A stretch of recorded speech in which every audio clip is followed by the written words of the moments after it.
I specifically studied monsters, creatures, things that Garrick said to specifically be cautious of. He talked briefly about some things associated with Geist, but not to this level. This was something that not only was I not used to it, but it's quite unnerving. The way the chill in the room and the way Cillian's mouth just disappeared like that. Needless to say, I don't think I could involve myself in shit like that again. That... Not if it is something that could have a terrible outcome. Luckily, it wasn't, but I wouldn't know what to do about anything of that sort if it did. I need to be more cautious around Alana. Yes, I've gained a trust by fighting that other werewolf, but much like the herbalist in Corsiva, that other creature, person, man, whoever, they can still recognize my scent. Cillian and I are both fugitives. Lorelei's locked up. Acrio is displeased for his own reasons as well regarding that. But I can't just leave Hanweir,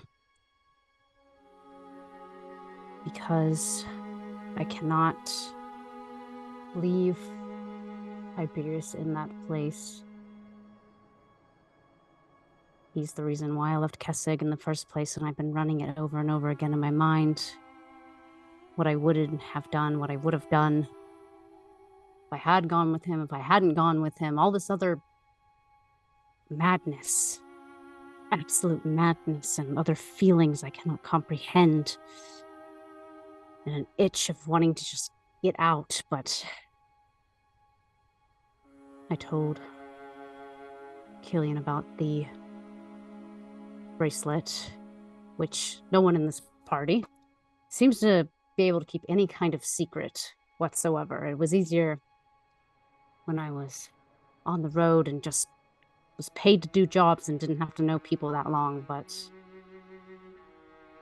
I think a lot of them can be more insightful now. We all can of each other to an extent. And then I told a story to help ease the stress, but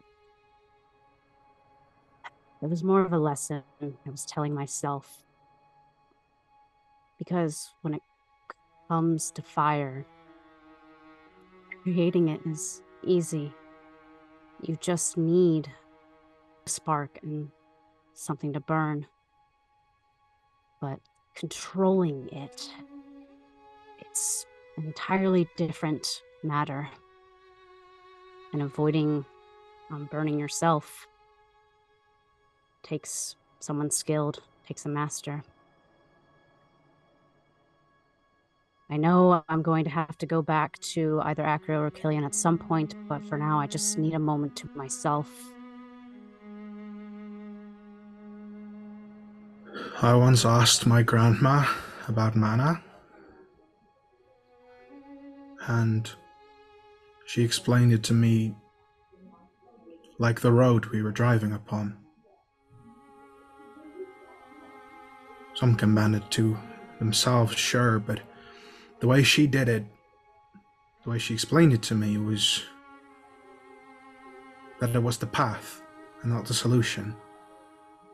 And I think I finally understand that now. Many a times I've tried calling upon it and it did not answer.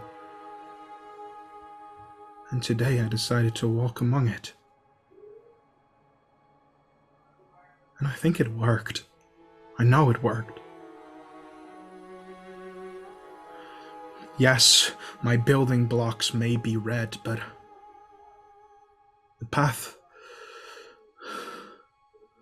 was black and red.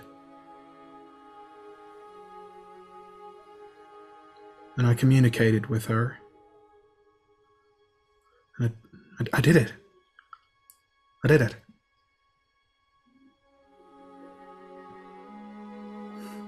We're in a terrible predicament, and Lorelei's in prison. And there was something light, and I was kind of riding it, and I was kind of confident that we were going to do it. And then across from me, a man with the face of my father. This time wreathed in shadows, but I could still smell him underneath, taunting me with it. How dare he? How dare he be so nonchalant, so confident, so impatient?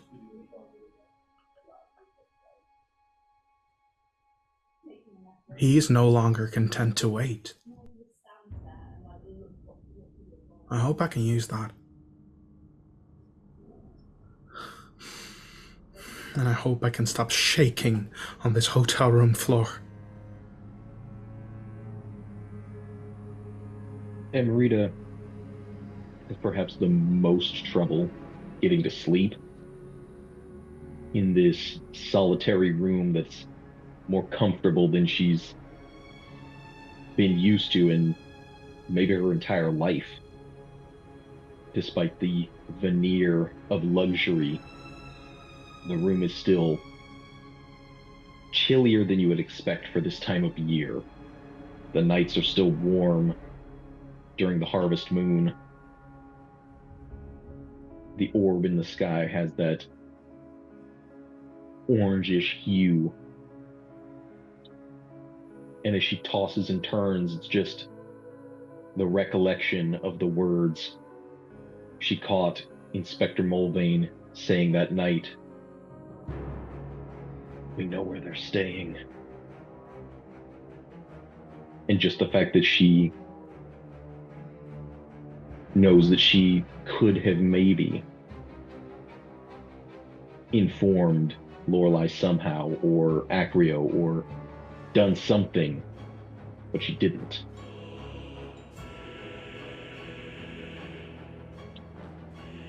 Acrio finds himself at the forge, as always,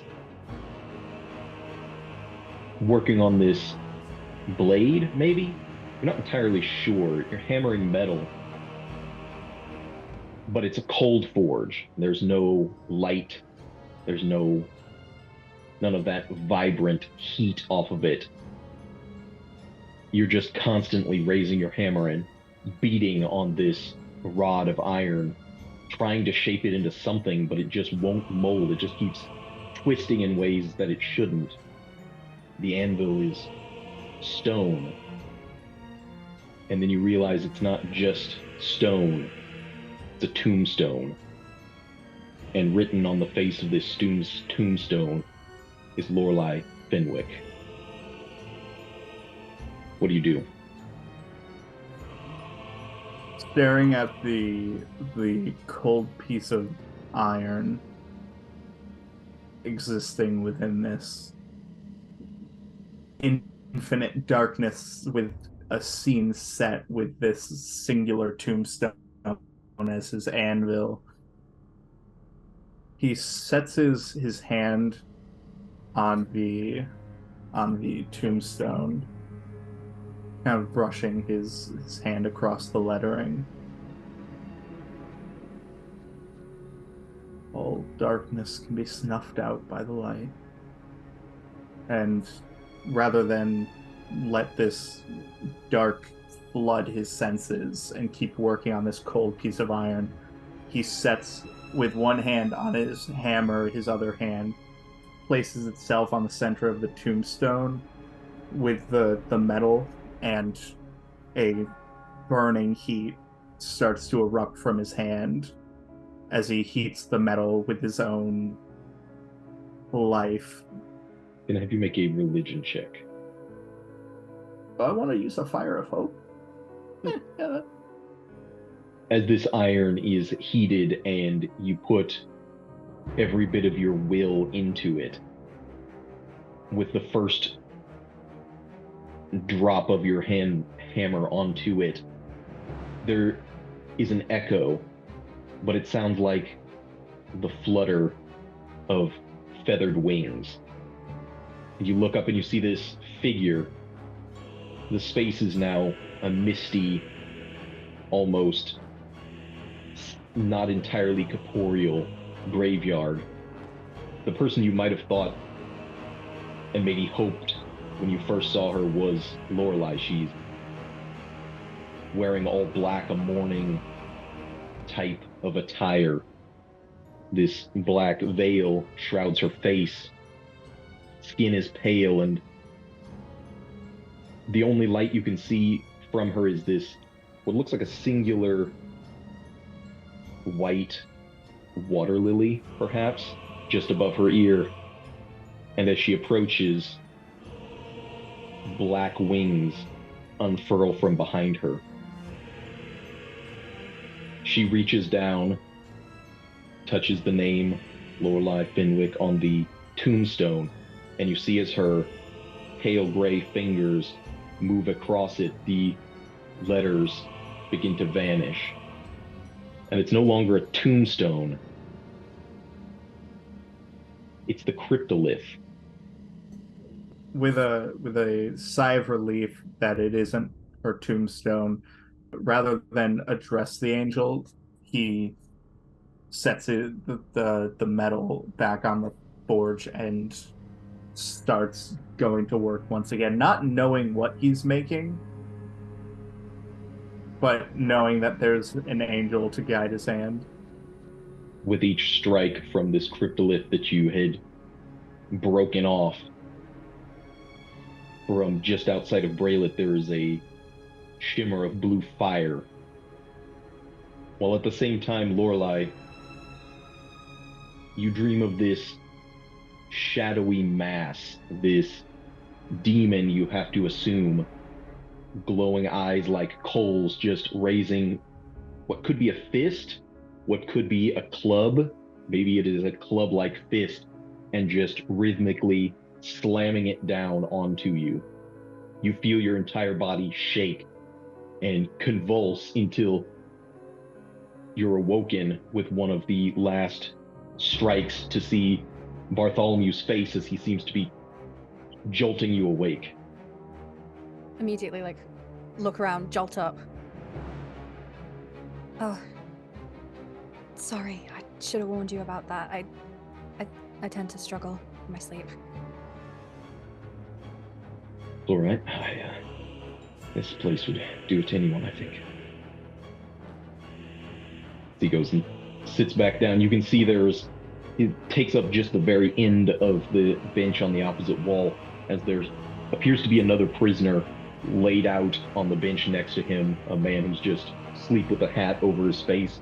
This reeking smell of alcohol coming off of him. Oh no. We've become the drunk tank. Gideon Hawthorne. I'm gonna sit up. Do you know what time it is? I don't think it's dawn quite yet. But it's so hard to tell. I never thought about that. Down here, you lose sight of the sun. And to think I'd seen the end of that, just came out of Stensia. Can't imagine what that must be like, living someplace like that. It makes for strong people. See him get a distant look as he considers that. Cillian, what is his perhaps fondest memory of Mara? Seeing the look on her face after Liv was born. Realizing that her being born might not be so terrible and getting why people call it a miracle. Can I have you make a sanity save? It took a while after the events of the previous evening to finally fall into a slumber. But once you did, your dreams are far and away from any of your past memories. It's something completely random. Sometimes the best dreams are ones where you don't expect anything, and anything can happen. Alana has made her way to the Withering Heights in the pre-dawn hours, as she promised, an hour before the sun comes up. Having gotten with her contacts and spoken with a few people, she knows exactly where these newcomers are staying, which rooms. It isn't difficult to hoist herself up some of the vine-covered beams that lead up to the second balcony supporting it, and just as you reach the top, swinging your legs over the railing, you can see through the window. There's a dim lamp hanging just outside it, which the light reflecting on the window blocks somewhat.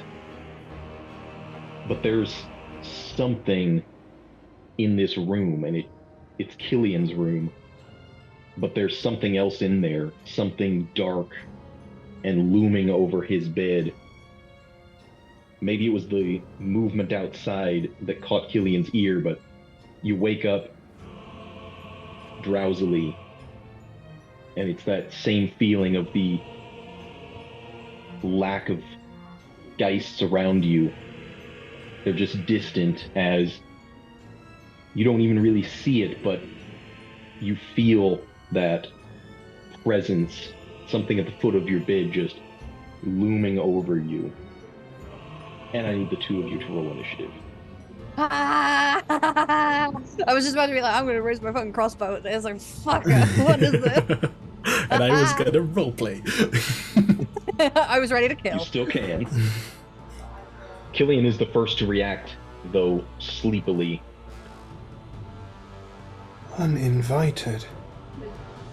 That's mighty risky of you. Why don't you tell me what you're doing here? And I don't think he would attack something just like that. Sure. I think I'll hold my action in case it jumps on me. I'll have you make a persuasion check.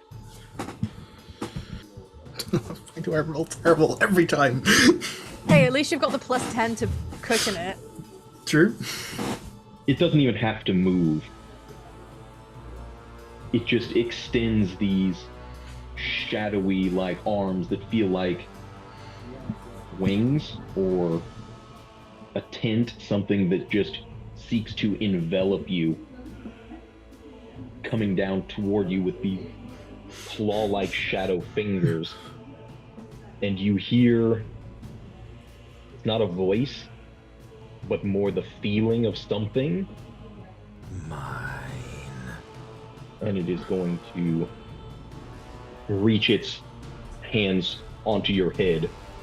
And you can, if you are holding an action, do something about this, potentially. How about I use my action to do the dodge action and make him roll again? Can you hold a dodge? Sure, I'll allow it. I'll allow it. He's quick. Just in the nick of time, you're able to dodge, duck off the side of the bed, flinging the covers with you, and so that these shadowy fingers have to redirect, and they miss you. Just a loud, what the fuck? It will not move at this point, and Alana, you're up. The others, I assume, will probably hear that.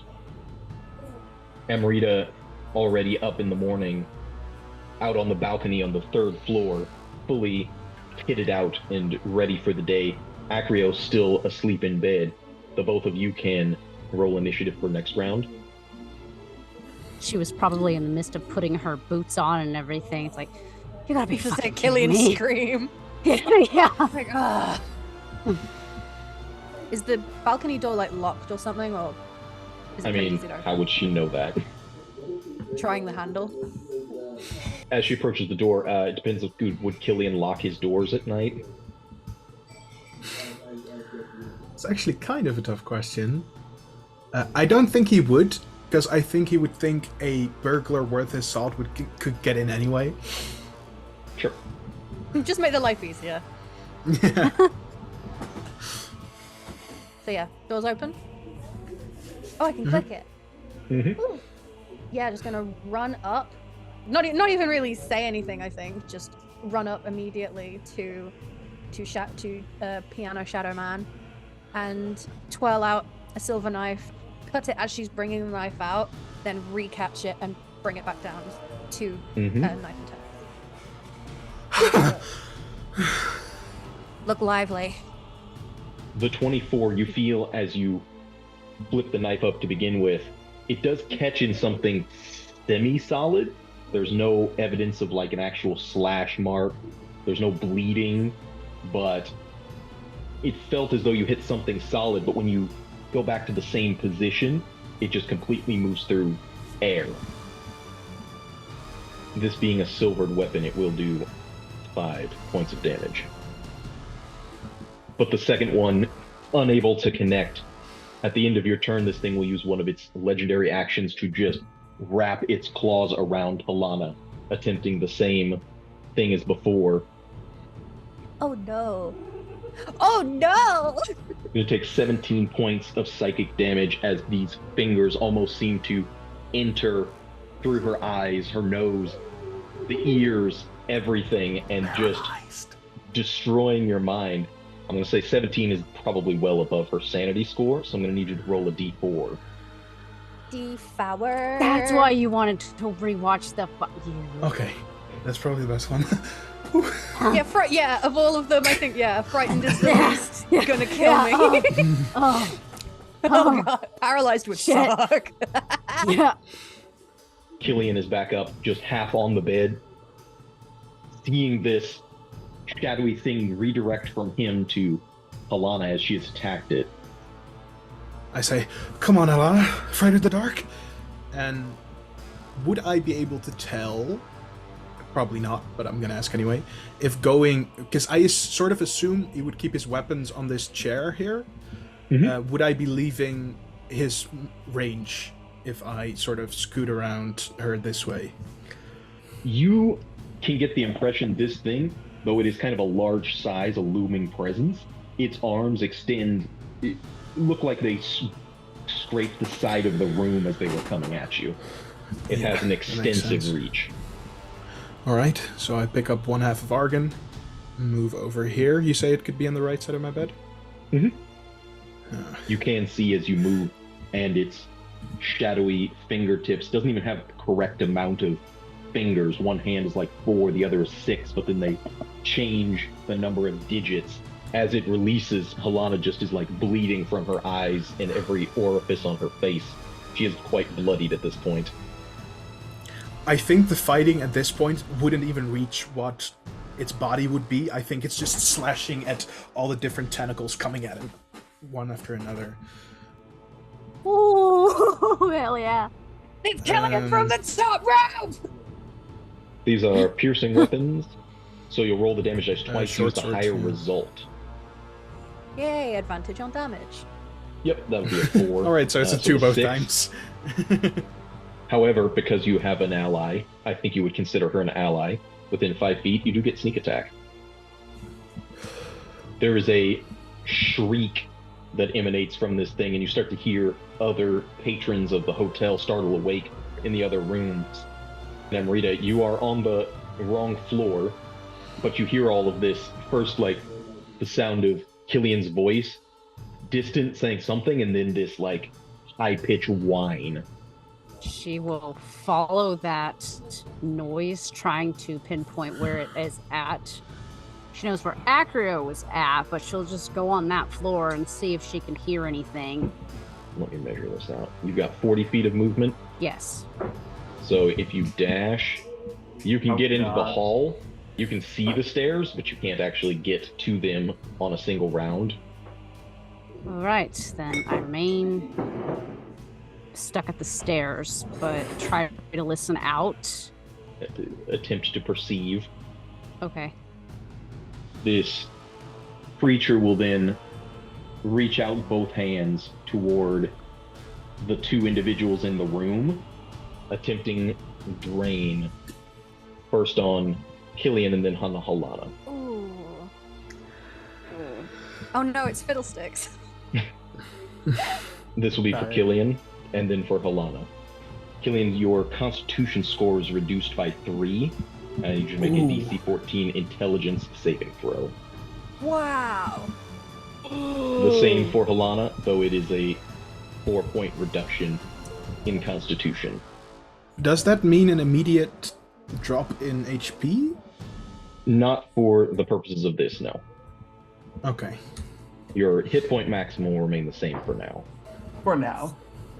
But obviously your saves and checks and all that fun stuff will be affected. Both of you are going to take also 1 point of exhaustion.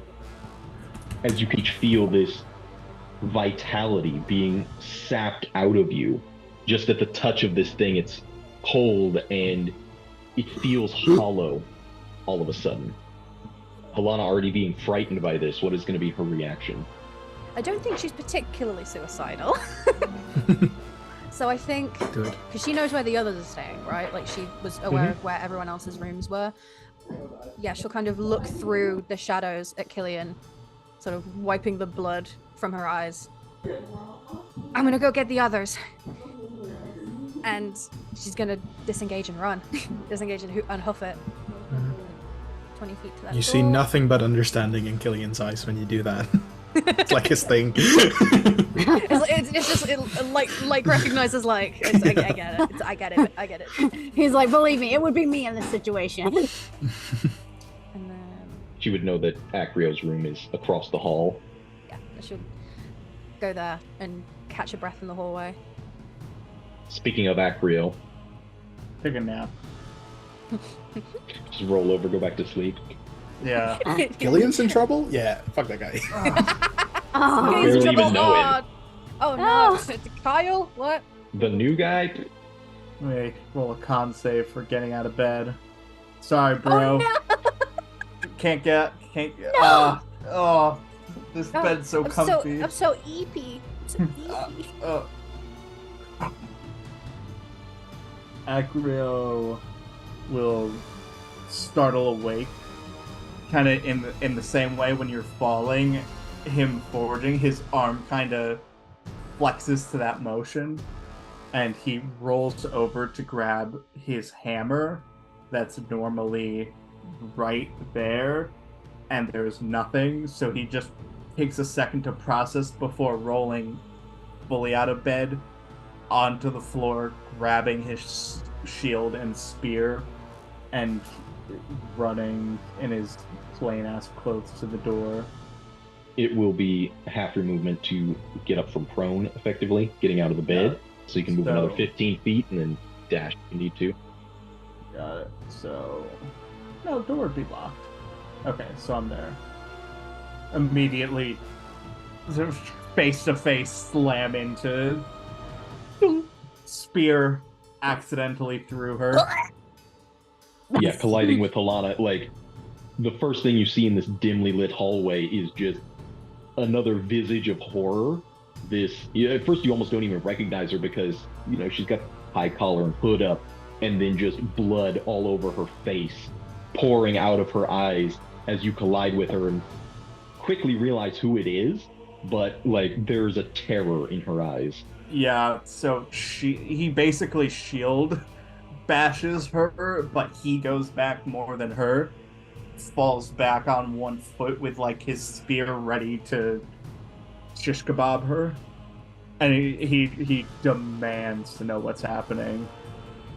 Between spluttering, and I think maybe some of the blood from her eyes is going into her mouth, so she's just barely coherent.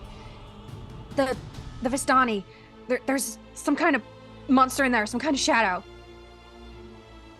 And she's pointing it at Cillian's room.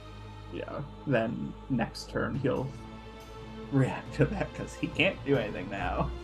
At the end of Acrio's turn, it will again use its mental assault and attempt to go for the only one left in the room, its original target, Cillian. How does he artfully dodge this? My spirits were distant, you said, right? They are, although you can kind of feel in your desperation them drawing back to you. I think it's a follow exactly the commands of Reigen and be able to dodge everything from the things that are coming behind him. It seems as though Reigen has some kind of additional insight.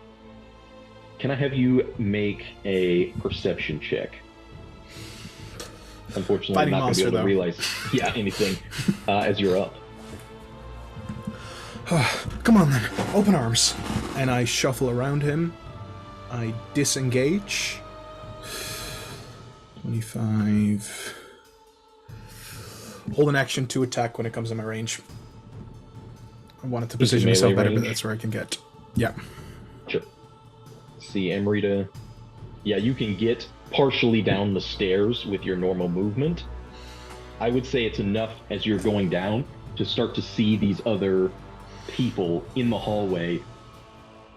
Cillian and Acrio you immediately recognize, even though they're not fully dressed or anything with their normal attire.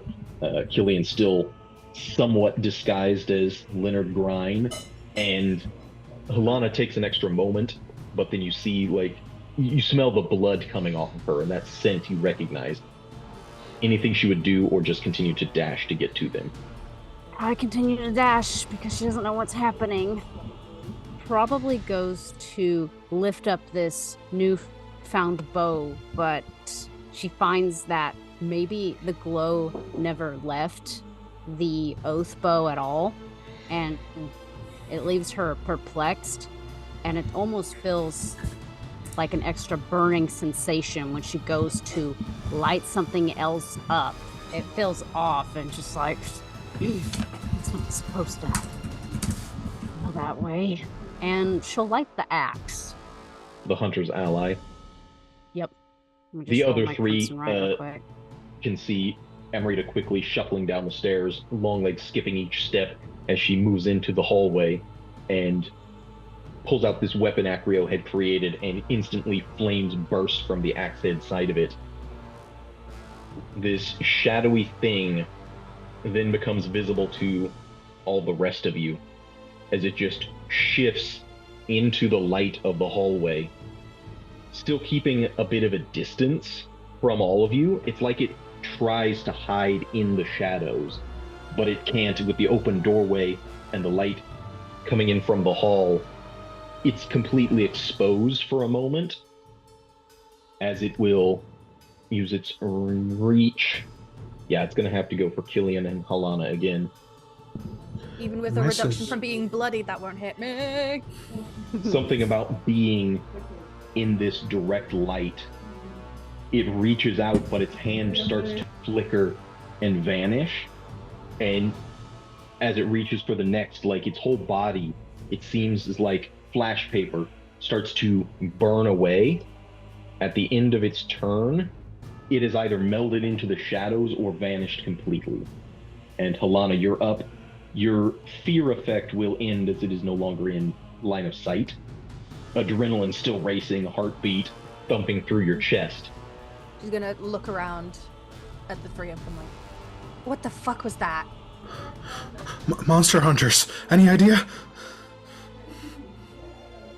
Usually they're more corporeal. What the fuck? What the hell did you see? What is happening? Some kind of shadow. We should stay in the light. Darkness. I agree. Every light on.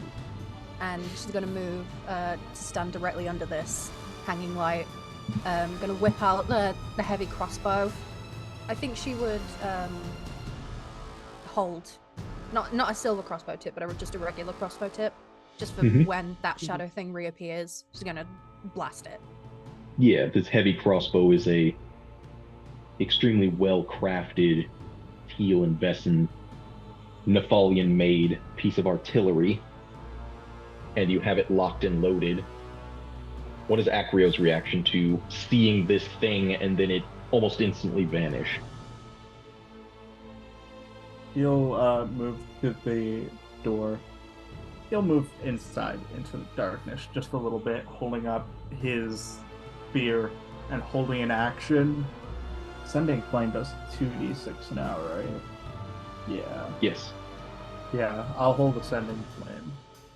As you move past Cillian into the doorframe of his room, you can see, even though he's still got just kind of the remnants of some of this makeup on and his hair shaved and everything like that, he looks sallow.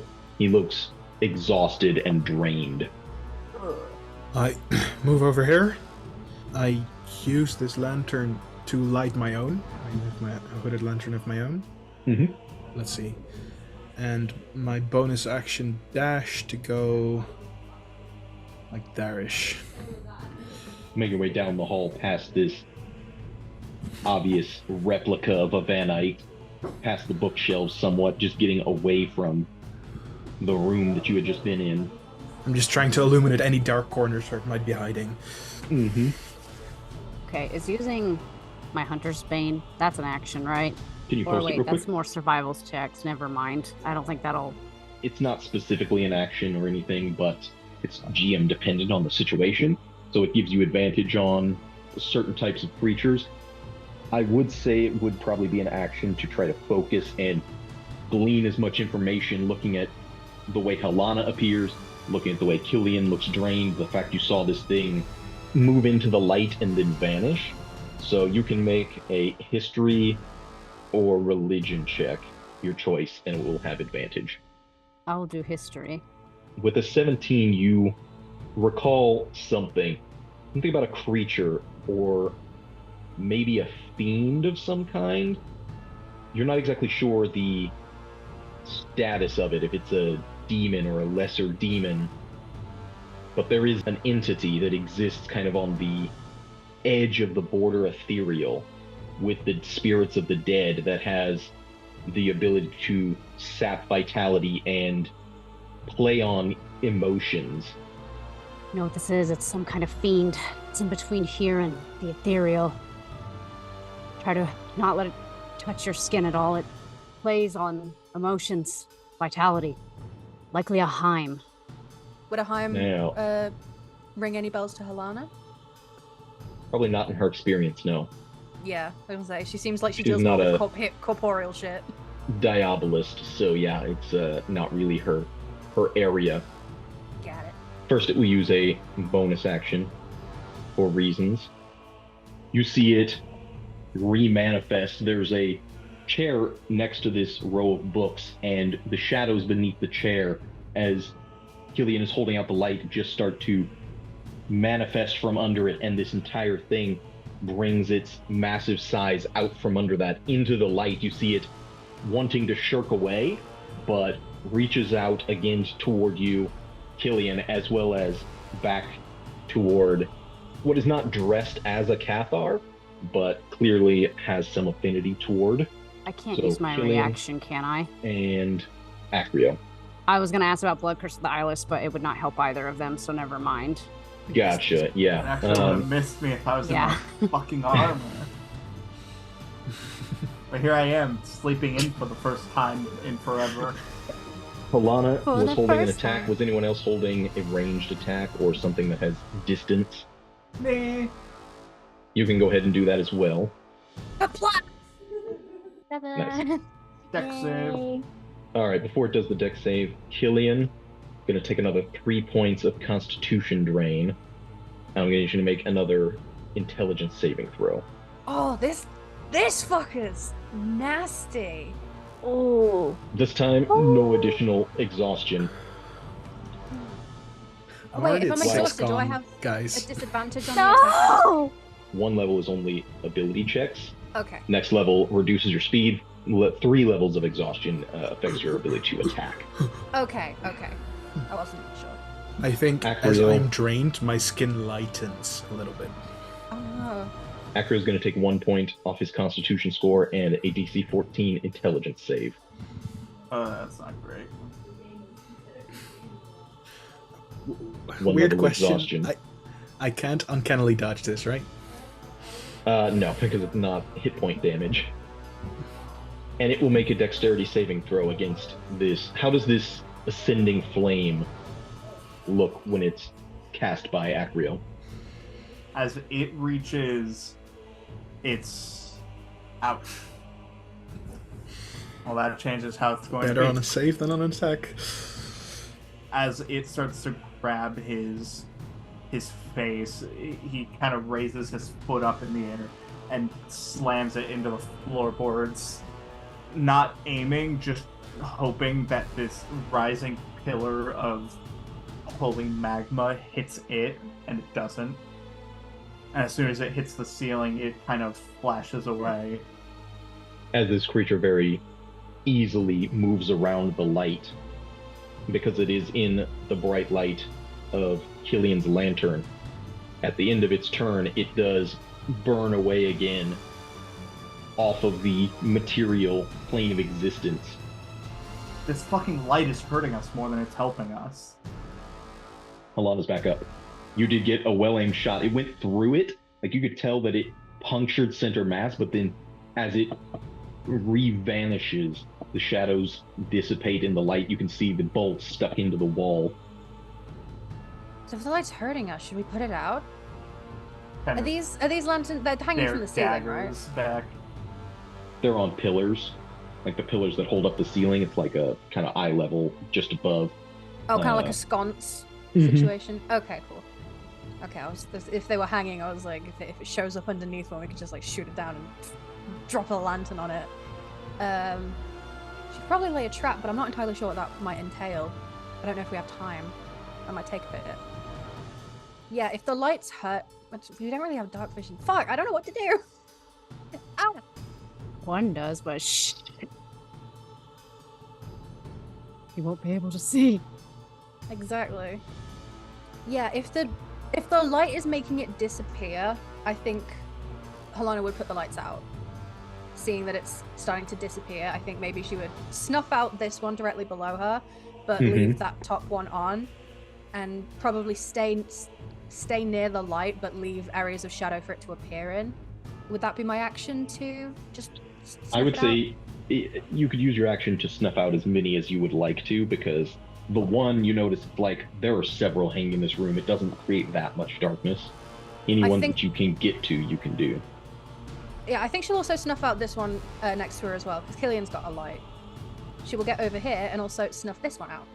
And that's all my movement. 3 of the lights start to go out. This end of the corridor becomes much more dim, difficult to see. Amrita's still completely fine, but Halana doesn't know that. Acrio is up feeling a bit more like Cillian, drained and sluggish, having this realization that he attempted to produce some kind of flash of light on this fiend, according to Amrita, but it just dissipated in it and completely avoided it altogether. Acrio is going to... Would that work? Yeah, I'm gonna cast Detect Magic. So his eyes essentially catch on fire as he scans the room for the presence. If he can't see it physically, maybe he can sense the mana. Yeah, looking awfully like Amrita in this moment. You definitely see flares from her weaponry. Nothing on Halana. Cillian, I don't think, in this moment. Although as you scan the area, you do see where his cloak has been tossed onto the end of the bed. That just this drab gray cloak with the interior being like blue satin. The satin itself is like this blinding blue in your face. Shake your eyes away from that. Unfortunately, you don't catch any signs of movement or fiendish presence from this. Oh, good. I'll go. Alright, that's It's a good try. I'll fuck myself. I think it was worth it. It's fine. Yeah. However, as you turn back to the hallway, you see this thing has reappeared using one of its legendary actions. Halana, fortunately, moving back into the darkness a distance away, is, I believe, going to be outside the range of this. Yes, she is. So the other 3, close enough. Oh, fuck. DC 14 sanity save. Just barely. That would be so awful for Acrio. It'd just be all the pins he's ever put in anything coming undone immediately. I'm debating on if I should use my inspiration or just hold on to it and see what happens. It's up to you. Fuck it. I mean, you could still use it to roll again. Okay. 6. Oh, thank God. Oh, finally. A reroll that actually works. Yeah, man. Woo! I would not have. Never works for me. What would you say is Cillian's strongest emotion on a day-to-day basis? Well, strongest negative emotion, I should specify. Yeah, That's sure. negative. Horny. I was going to say the same joke. I no longer wish to be. A lot of his emotions are like a positive to an extreme to become a negative, but I don't think that's what you're looking for. I mean, if you think it fits. I think it's pride. I think there's an argument to be made that pride is a negative emotion. Interesting. Okay. So here's how I'm going to say that manifests. Effectively like a barbarian's reckless attack. All of your attacks for a time will have advantage, but every attack against you will have advantage as well. Cool. I like that. That's cool. I like that a lot. That's sick. And it is your turn as you're up.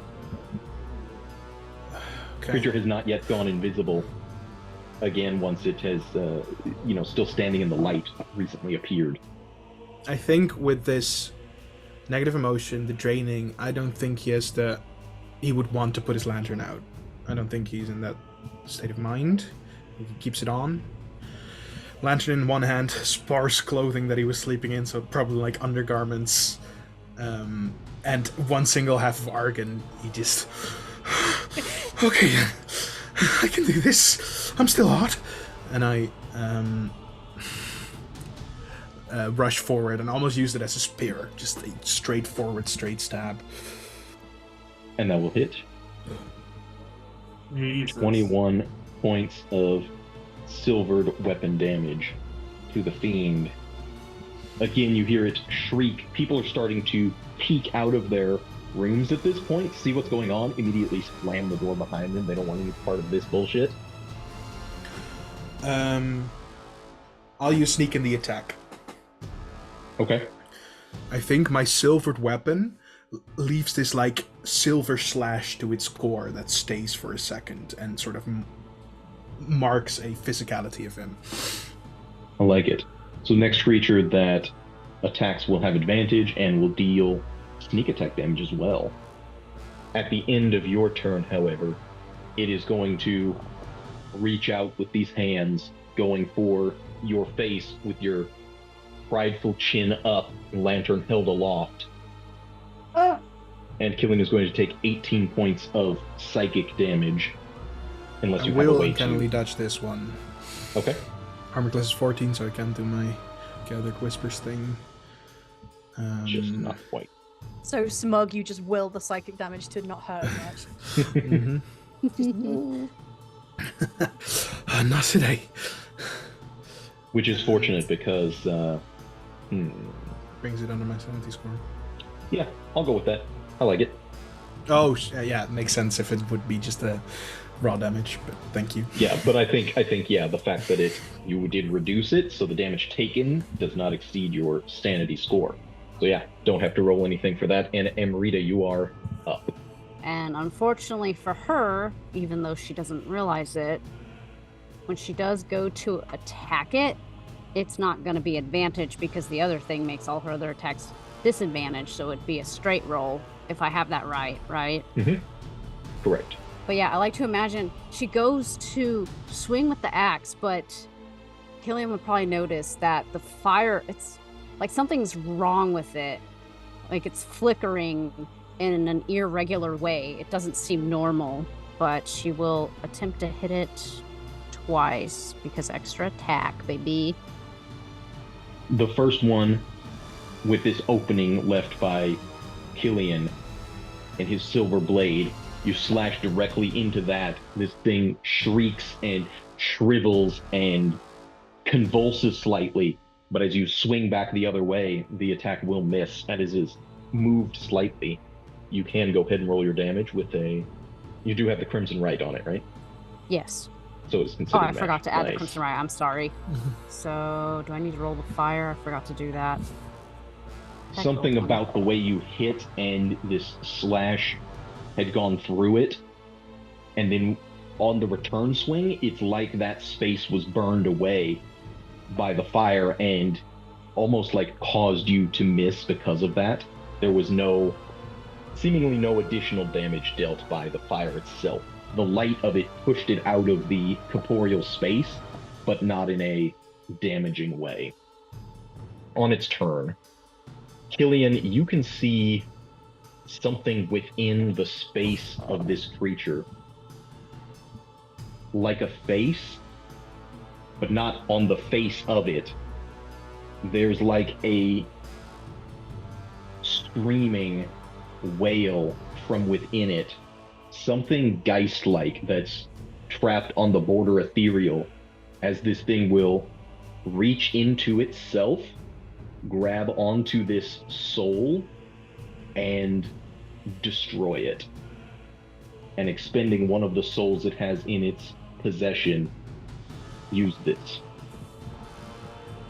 And I think currently the only creatures that this will affect is Halana and Cillian. I don't think Acrio has actually taken any damage. Yeah, no. Good thing I have a 6 constitution now. Ooh. He just starts to believe that guy. More and more true. Maybe.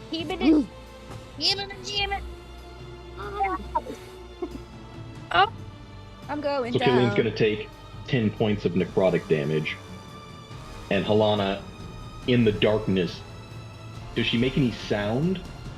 She yelps a bit, and I think as she's collapsing, you would hear her just mutter, Aline. With the fire from Amrita's attack and the light shining on it directly from Cillian at the end of its turn, it does burn away into the ethereal plane. Halana is up and she's down and needs to make a death save, please. I'm going. Oh, shit. Oh, That was close. Damn. that was very close. What is Cillian's hit point maximum? 38. No, he's yeah. actually just at. I'm exactly half. Yeah, so he is somewhat bloodied as well from this necrosis. But Acrio is up. Oh, I'm up? That's Yes. so nice. That's so great. I'm glad I'm up. I'm glad I'm up here. Sorry.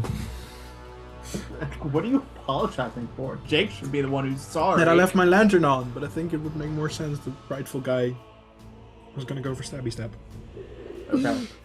Yeah, Acrio is just going to run into the hall, and I don't even think turning the lanterns off would actually keep him around. I think he can just disappear when he feels like it, and just, hold action. Spear ready. Oh, actually I'm going to cast Searing Smite. I'm gonna try something. If it doesn't work, fuck it. It'll be fun. I want to use my action to cast Message and try to send one of my spirits into the ethereal realm to get back with a where the fuck is this guy? Nice scout. Okay, sure. You would hear this cacophony, like almost voices in panic, as all of your relatives have just witnessed this thing take hold of a geist and destroy its existence. I'm sorry. But they're all like laser focused on, like, it's still directly in front of you, but you hear some of the voices saying it's starting to move. Starting to move. It's not gonna be in the same place. And I will use my bonus action. Can I snuff out Hooded Lantern? Sure. Pop the hood in front of it. Mm-hmm. I'll dim it and move a little bit this way. Trying to think if there was any way to where she could bait herself if it feeds on emotions, because there is a lot probably hidden there in herself. She would move to the middle here and hold her action, but she closes her eyes, just focusing on different, like, she wants it to sort of sense whatever multiple emotions she has going on, baiting herself. Make a deception check, as this is like bait. Okay. Shit. While you feel these emotions flowing through you, your mind is still whirring 1,000 thoughts per second, trying to focus more on the incoming attack and exploiting a weakness than you are really focusing on these emotions within you. Doesn't seem as though that is potentially going to do anything. Creature will use a bonus action to do a thing.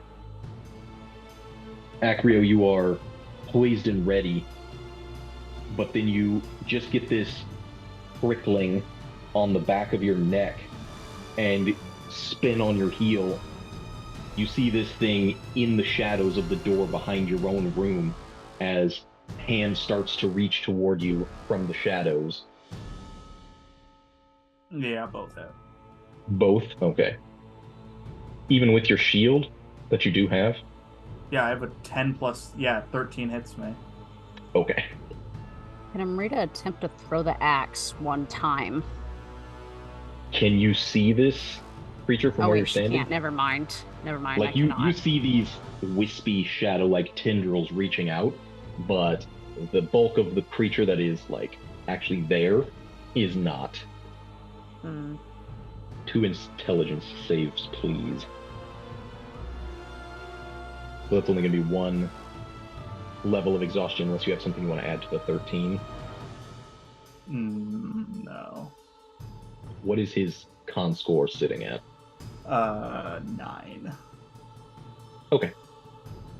This creature is not in direct light at this moment at the end of its turn, so it does not disappear. Alana needs to make another death save. That is a singular failure. Did have a held action, right? Did you do that? Yeah, but well, it was. I mean, out it's of a my spear. Melee? Okay. I mean, I could technically throw the spear at it. If you want to disarm yourself, I thought it absolutely was can. a spell. Sorry. You know what? Fuck you. No, I am throwing the spear on my held action. Okay. I thought Divine Spear was another light lance. Yeah. He as he feels his strength draining, he just winds up and hucks it at it as hard as possible. Because it's not in light, it is in complete darkness. Attacking a creature in darkness, you do have disadvantage. Okay. Nope. That's just damage. Wrong one. 22. Hey! But an 18 will hit. Watching everybody else with their weapons clearing it, Acrio being slightly taller, starts from a high point and throws it down into it, so it kind of embeds itself into the floor where it is. So it'll be 6 piercing plus 4 fire damage, all magical. The fire damage hits this thing, but again, doesn't seem to affect it other than that it burns it away, and you see the shadows start to collect this thing once again, and as it is hit, it will vanish back into the ethereal plane. Outrun, rip the spear out of the ground, and then just hold another action. How's Cillian feeling in this moment? I think he's always a little bit tired because of the vaporwave.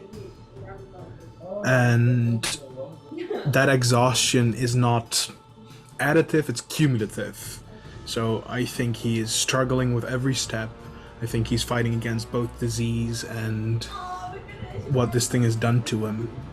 And he's a very prideful guy, but there's this almost foreign pride that is coursing through his veins, and it's kind of scaring him, but it's also invigorating him. So I think he's on the edge of many things, and depending on what happens, he could go any way at this point. Mm-hmm. But what I will do is, Alana was never in my sideline when she dropped. Am I aware? No. You heard her say what sounded like a name, and then probably the sound of collapsing. Okay. I think I will run over to check. So, movement. See that she's down at this point.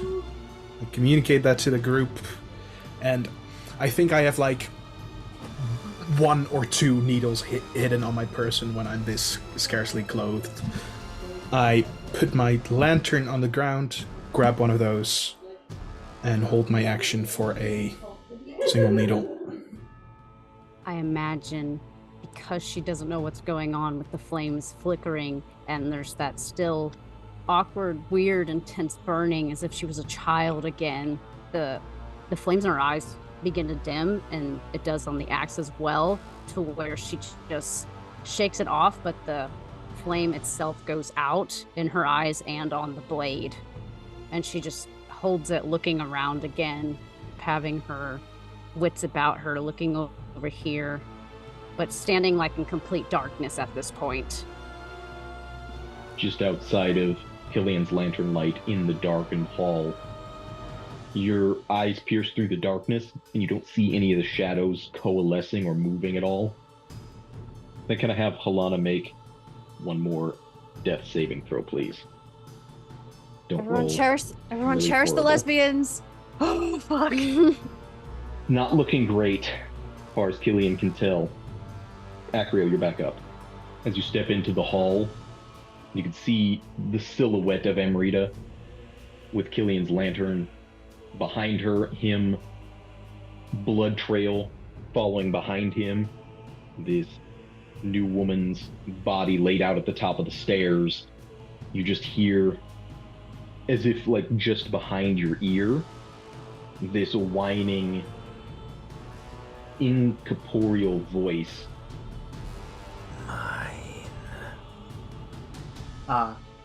Another hold my action. You give me. I see her bleeding out, and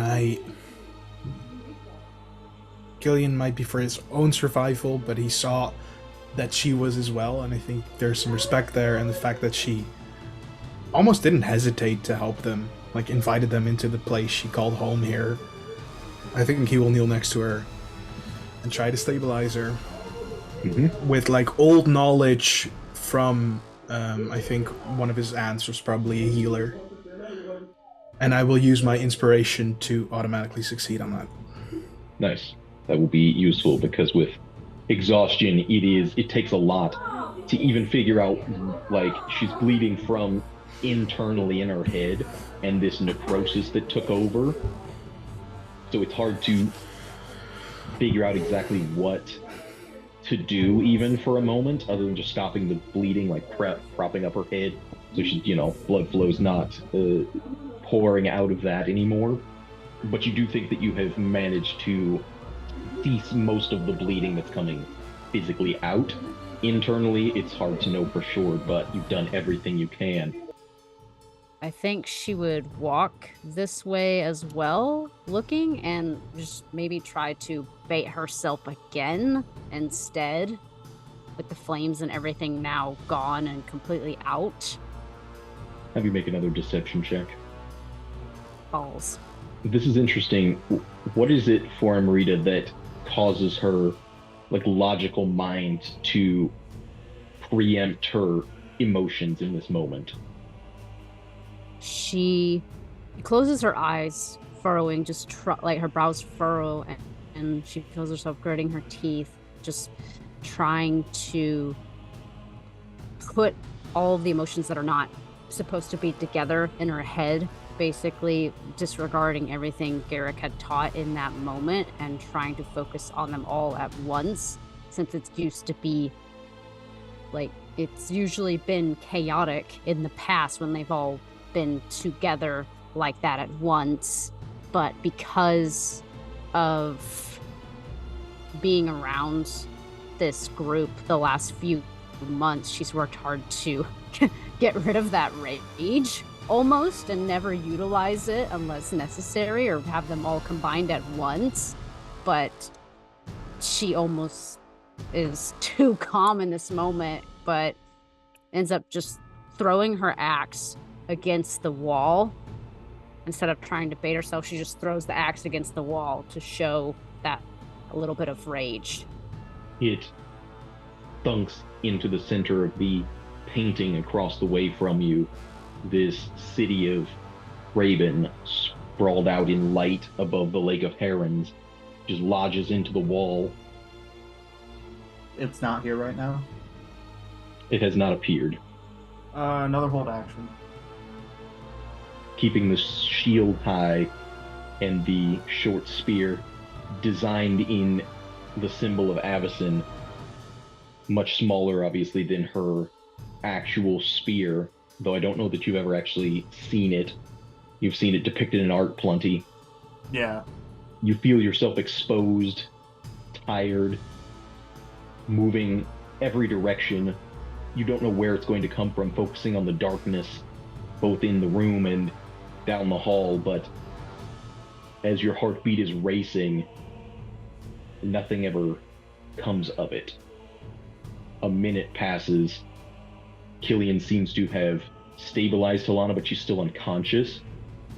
Amrita is focused, and you can see her face is flush. She's trying to summon a rage, but at the same time you see her in combat ready mode. But even that begins to then fade.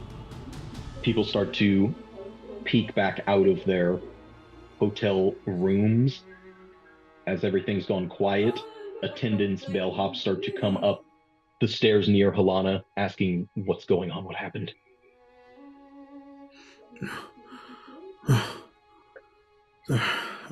We were attacked. Tough to explain. The shadows coalesced. It was, guys, there's some kind of fiend. Quite. I'm tired. To summon the guard. It might be around still. It hopped through veils. It might be attacking someone else. Right. Mr. Grind will summon the guard then.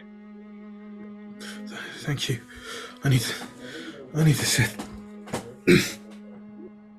Rita goes over Collapse to against the wall. grab the axe. Yeah, she goes to grab the axe and everything. I've only heard stories of how much of a pain in the ass those things can be. Oh. Are the people still around, or am I free to talk? Well, there are still people, like I said, from the other rooms who are still like loitering, looking at the holes in the walls, looking at the blood on the floor. But you guys can, potentially move elsewhere, go to privacy if you'd like. As Acrio sits there in his ready stance in complete silence, as everything normalizes, it feels like to him in his head, like buzzing in his ear, as it's just casual talk now. He stands up, very casually walks into his room, closes the door, and then you hear the shield thrown on the floor, and then it repeatedly get bashed to Kingdom Come as Acrio swears and curses and screams as he repeatedly smashes this spear into the shield. And then it goes silent. Alana, is she alive? A little.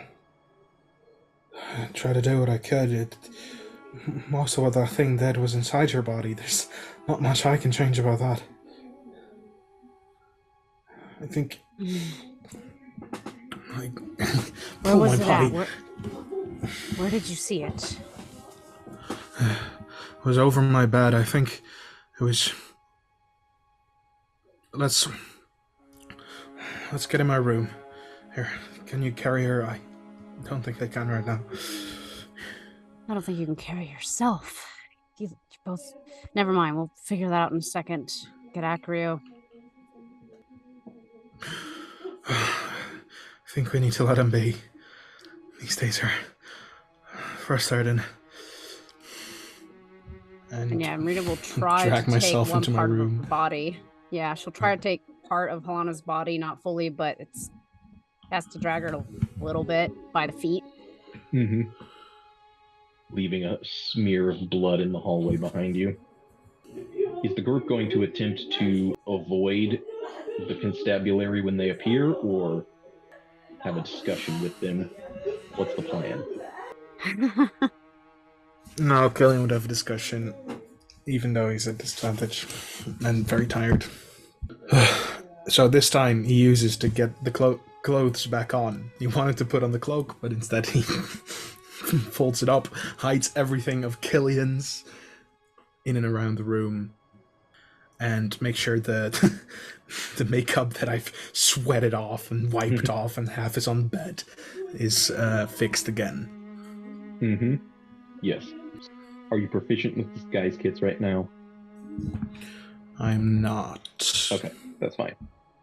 How about Amrita? Is she going to attempt to utilize a fake name, or is she going to try to just be out of sight for this? I think she would think this is another door, right? Oh, the ping. Oh, that. Oh, yeah, there's another door in the room. Once you get Helana laid out, you back up against this door and open it. You find there's a stone-tiled room with this clawfoot tub up against one wall. It's empty currently, and like a little seating plank with a hole in it for the chamber pot underneath. I mind if I hide in here? You might be better off convincing or speaking to them, but I can come out if you need me. You're probably right. Let's hope I'm not gonna get arrested. I hope not. Is Acrio going to be involved in this or no? Fuck no.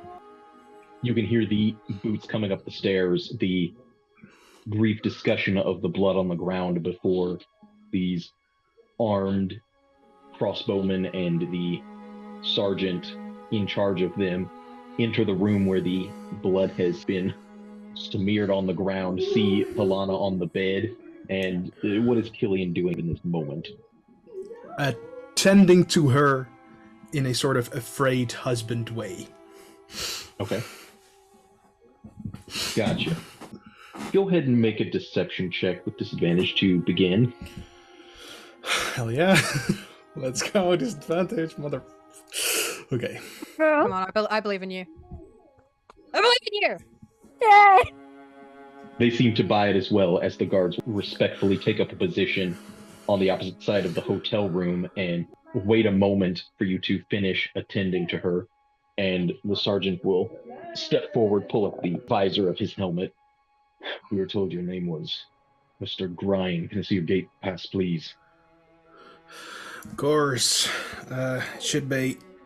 I'm sorry. It's... I'm a little bit out of it. Let me look for it, gentlemen. As I can imagine, with everything that's gone down from what we hear this morning, it's terribly out of the ordinary. I'm barely standing. My wife here, she's... I don't know. And I go look through and grab the papers I have forged.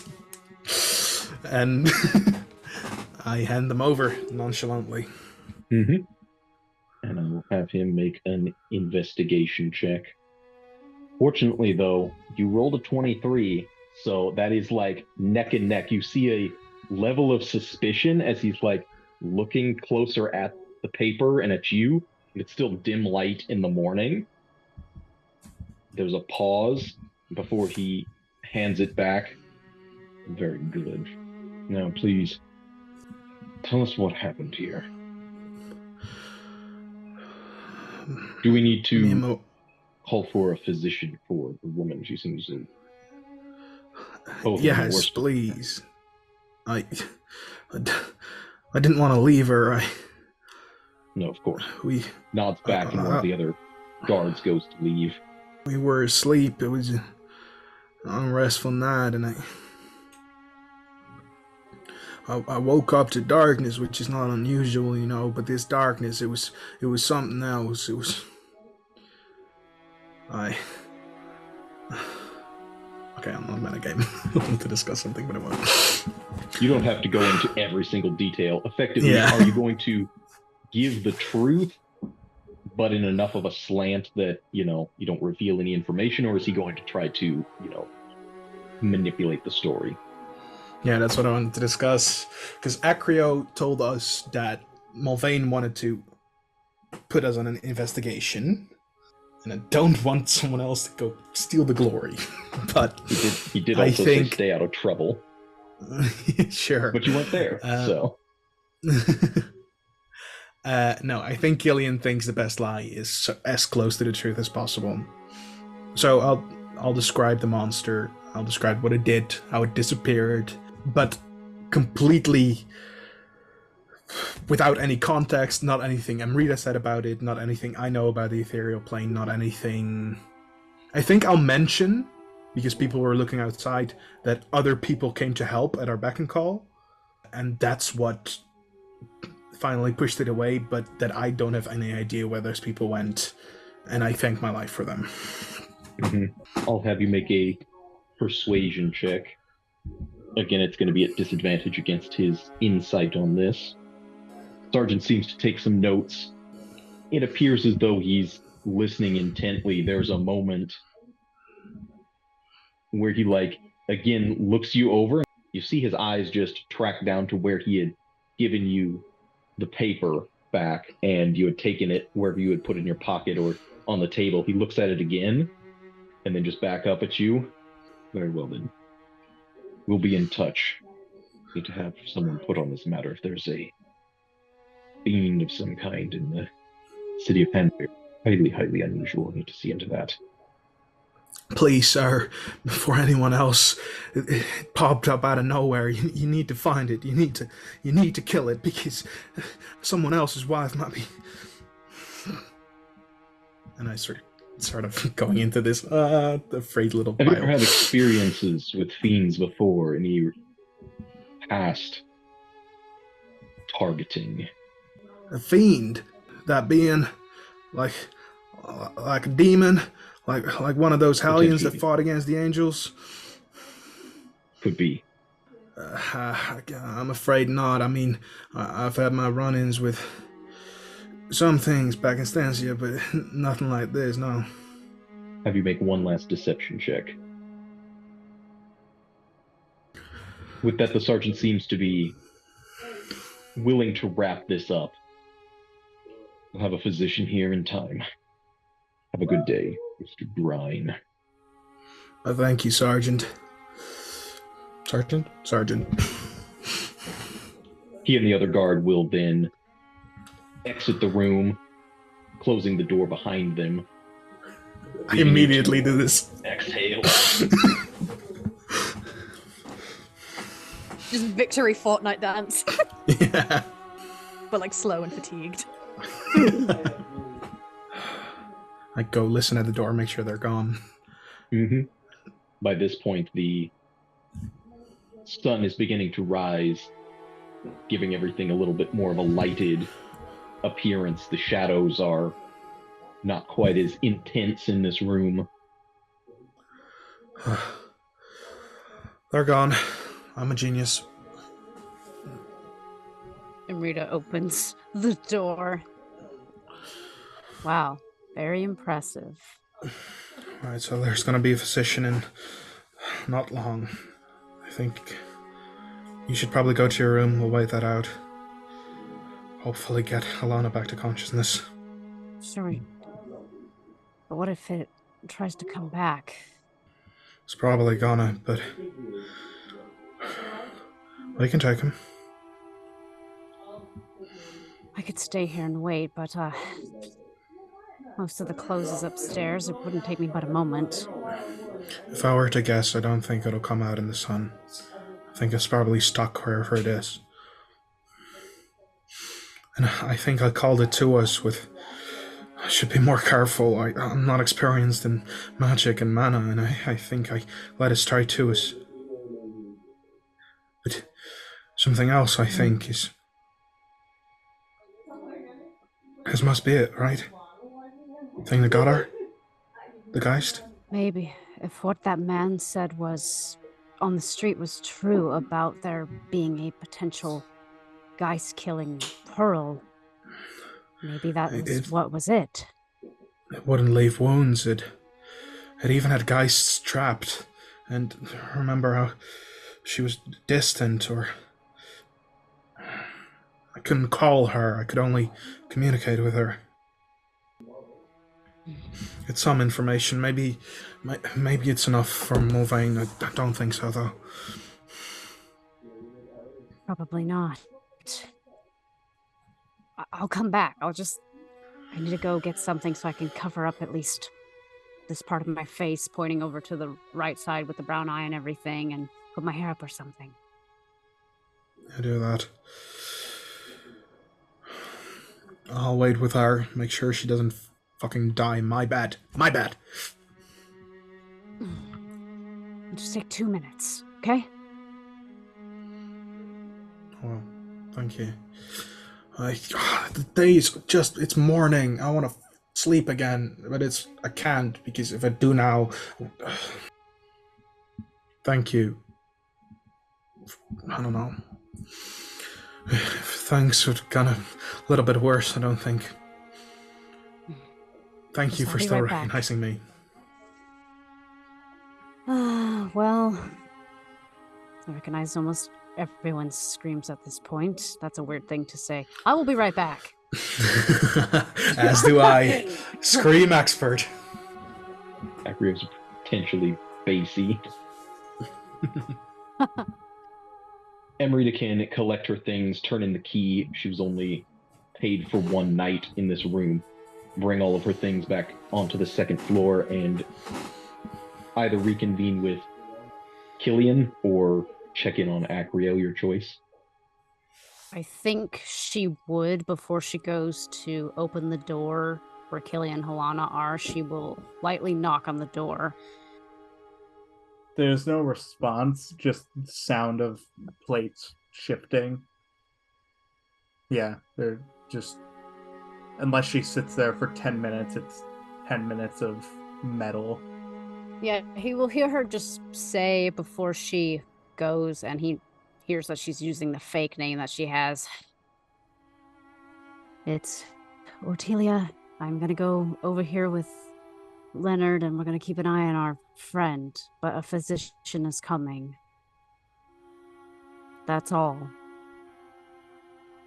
And if she gains no response, she just goes, yeah. What does Acrio do after the 10 minutes is up? Yeah, door opens, spear on his back, shield on his arm, and the shield is just being held together by the metal that's around the outside. The wood is splintered and cut and abused. Not gonna do it? Its own thing is using a spear for violence like that instead of beating the shield to a pulp. Acrio goes outside and he stands there and he waits. On the front step of the Withering Heights hotel? Yeah, just off to the side. So he's not blocking anyone, but clearly waiting. I'm gonna stand here, right in the middle of the door. Right here. Sir, I'm trying to get in there. Fuck off, or I'll try me. Just doesn't say anything, he just looks. Yes, he got his full armor and helmet with the beaked mask on and everything. Yeah. We'll get a bit of a side-eyed look from the physician, you would assume, who's been brought with the guard as they enter the hotel, but they don't say anything to you. So you're loitering outside the front and up to the next floor. Amrita can hide again if you would so choose. I think by this point, she looks like she might have changed her own attire, completely wrapped the eye to make it look like It's patched, but it's wrapping half of her hair, and it's back in a ponytail, and she makes it look like it's awkward, but she has her gloves on as well, but she's holding one of Halana's hands. Mm-hmm. Before the physician enters, side. I want to ask her, is Artelia the one who helped us, or is it Amrita and now she's gone? I'm voting the latter. I think it would make sense. Yeah, just do that then. Because I think they're definitely gonna ask around and they'll describe someone they're chasing and not this. Yeah, weave it into your tail. I'll just be quiet. Cool.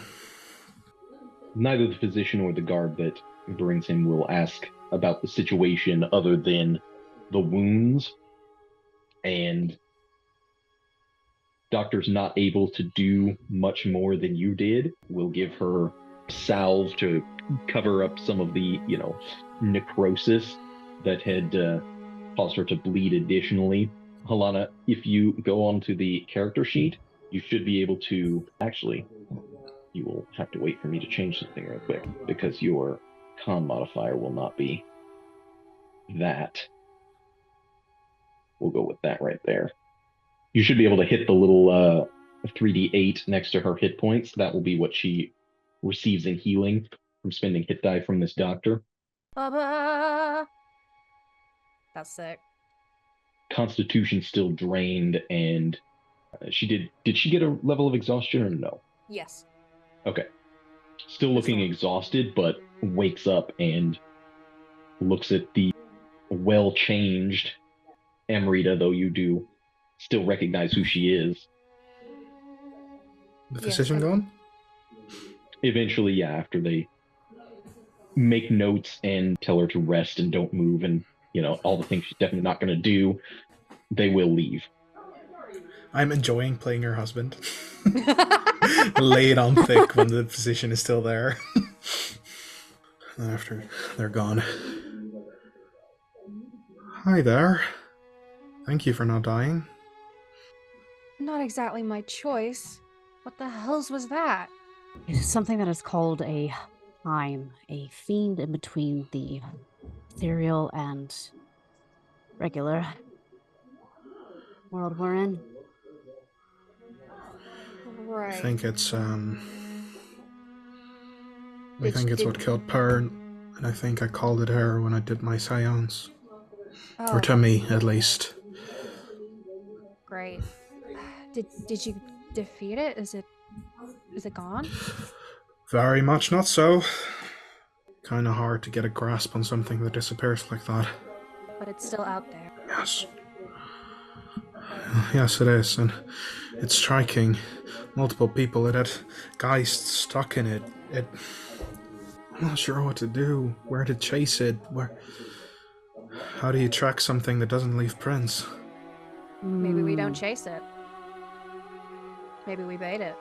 Would there be a way for Amrita to recall how these usually get defeated at all, or no? You can make a religion check. Okay. Do have advantage from Hunter's Bane. All right, I will do that. So now she actually has time to think about it. Like many demons, holy weapons are like the main thing that one would use against them, things blessed by the angels. You do know that, as with the history of Avacyn's collar, a fiend cannot be truly destroyed. You can bind it, but if you destroy its physical presence, it will re-manifest in the hells beneath the earth. That's hard to know. Like, nobody really knows how long it takes for that process to occur, but demons being such essence of ego, such strong personalities, that physical form is not their essential self, and they will reform. But typically then there's the process of having to get back out of the hells as well. So physically destroying it is a good option. Short of that, you can bind it, you can do things like magic circles, but a lot of it involves church magic. The church are the ones who deal with these sorts of things more than anything else. Amrita's pacing back and forth as she's thinking of this, and when she thinks of the collar thought in her mind flashes again to Asuriel in that moment. It'd be easier to destroy it entirely, but we'd have to have blessed weapons for that. There are ways to bind such things, but that is more church methods, members of the church. Could probably do it themselves. Why would it attack Pearl? If it attacked Pearl, but... No. Didn't leave wounds, except for bloody tears, but... Well, the rumor is that if she was displeased with the man to which she was having an affair with, who had a pregnant wife, and she made sure that the child was either never born or killed when it was born. I don't know if the details seem blurry. Supposedly, a fiend could have attached itself to the dead child. That's the impression I got from that man when he told me that rumor. Well, rumors are rumors. You see how easy it is to lie. I just don't want to be for nothing, Just another Geist to his collection. Fucking hiding. They are a tricky monster to deal with. But I agree. Baiting it, though, we cannot do it today. Maybe you can pull some preparations. I don't know. We can't keep it in the light, we can't keep it in the darkness, because we wouldn't be able to see. No, that would be rather difficult. I would say that Amrita would probably be able to recollect in this moment while she's pacing back and forth with a 20 on her religion. Time specifically, light causes them to evaporate, and it is very tricky to fight in pitch black, but under a dim light probably wouldn't be enough to cause it to, push it out of the material plane. You would have to be right in that twilight dimness, just enough of the moon. Still be hard for a normal person to see, but enough that it wouldn't be able to vanish constantly. It's risky, but if we were to somehow dim ourselves and have moonlight, that can be useful. So we could attack at some kind of crepuscular hour, sundown, sun up, around that time, dim light. I dance on the same razor's edge he does. I think I could call it again, but it might find me before that. Now is not the time for that, no. Yes, we need to reconvene and all of you need to rest. Was Helena able to tell if it was affected differently by her silver than her non-silvered attacks? Yeah, it seemed the regular bolt, it shot through it, but it didn't really react that much to it. Okay. And being a fiend, just general knowledge, everybody has a sense that silver is how you fight evil things. Yeah. Silver being associated with the angels, it's probably would work against a fiend. Do you all have silver? I've got Argon. Who? Got 2 silver. Oh, its name. Look, it goes together, and I could snip your head off, but that's not very useful. Yeah, maybe snip that thing's head off rather than I could give it a nice haircut. The only thing Cillian would know is that Argon is a very distinctive looking set of massive scissors that he's worn around as Cillian. So how you want to handle that in public is up to you. I probably shouldn't carry it though. Or at the very least keep it on you but hidden just in case it does come back. You'll want something silver to... It's like the size of me. I don't know. Big trousers. I could swallow it like one of those performers. Probably shouldn't though. Is that Argon in your pants? You just happen to see me.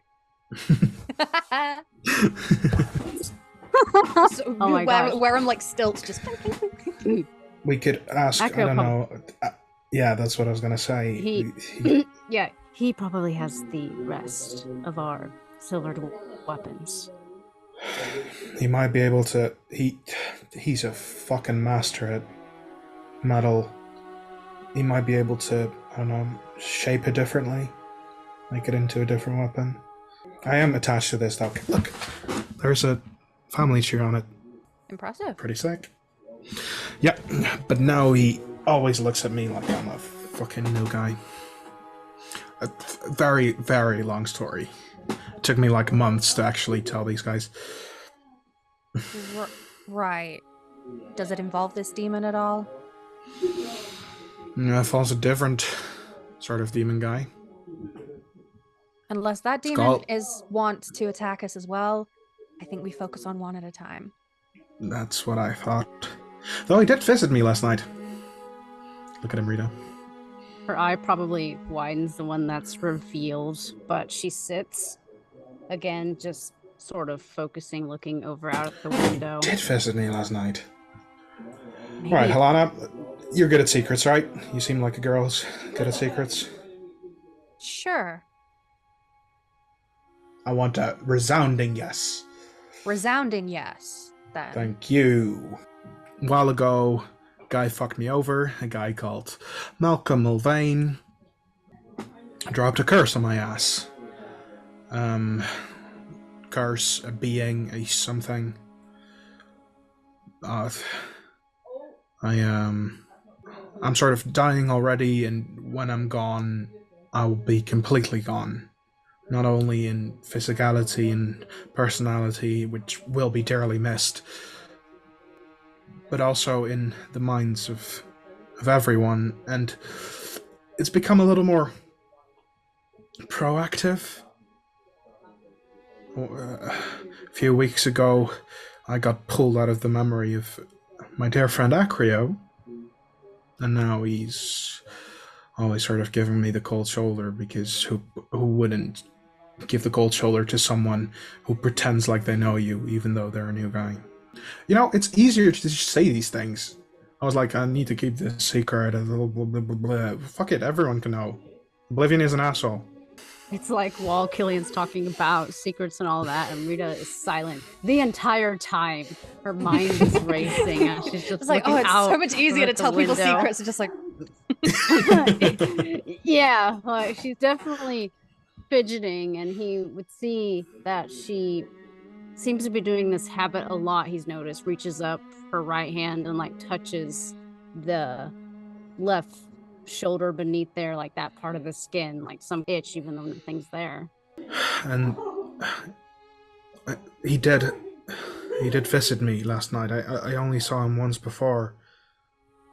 I talked to him. Jake, I realized I kind of didn't understand completely. Did he ask for me to be pulled out of Mara's mind, or the other way around?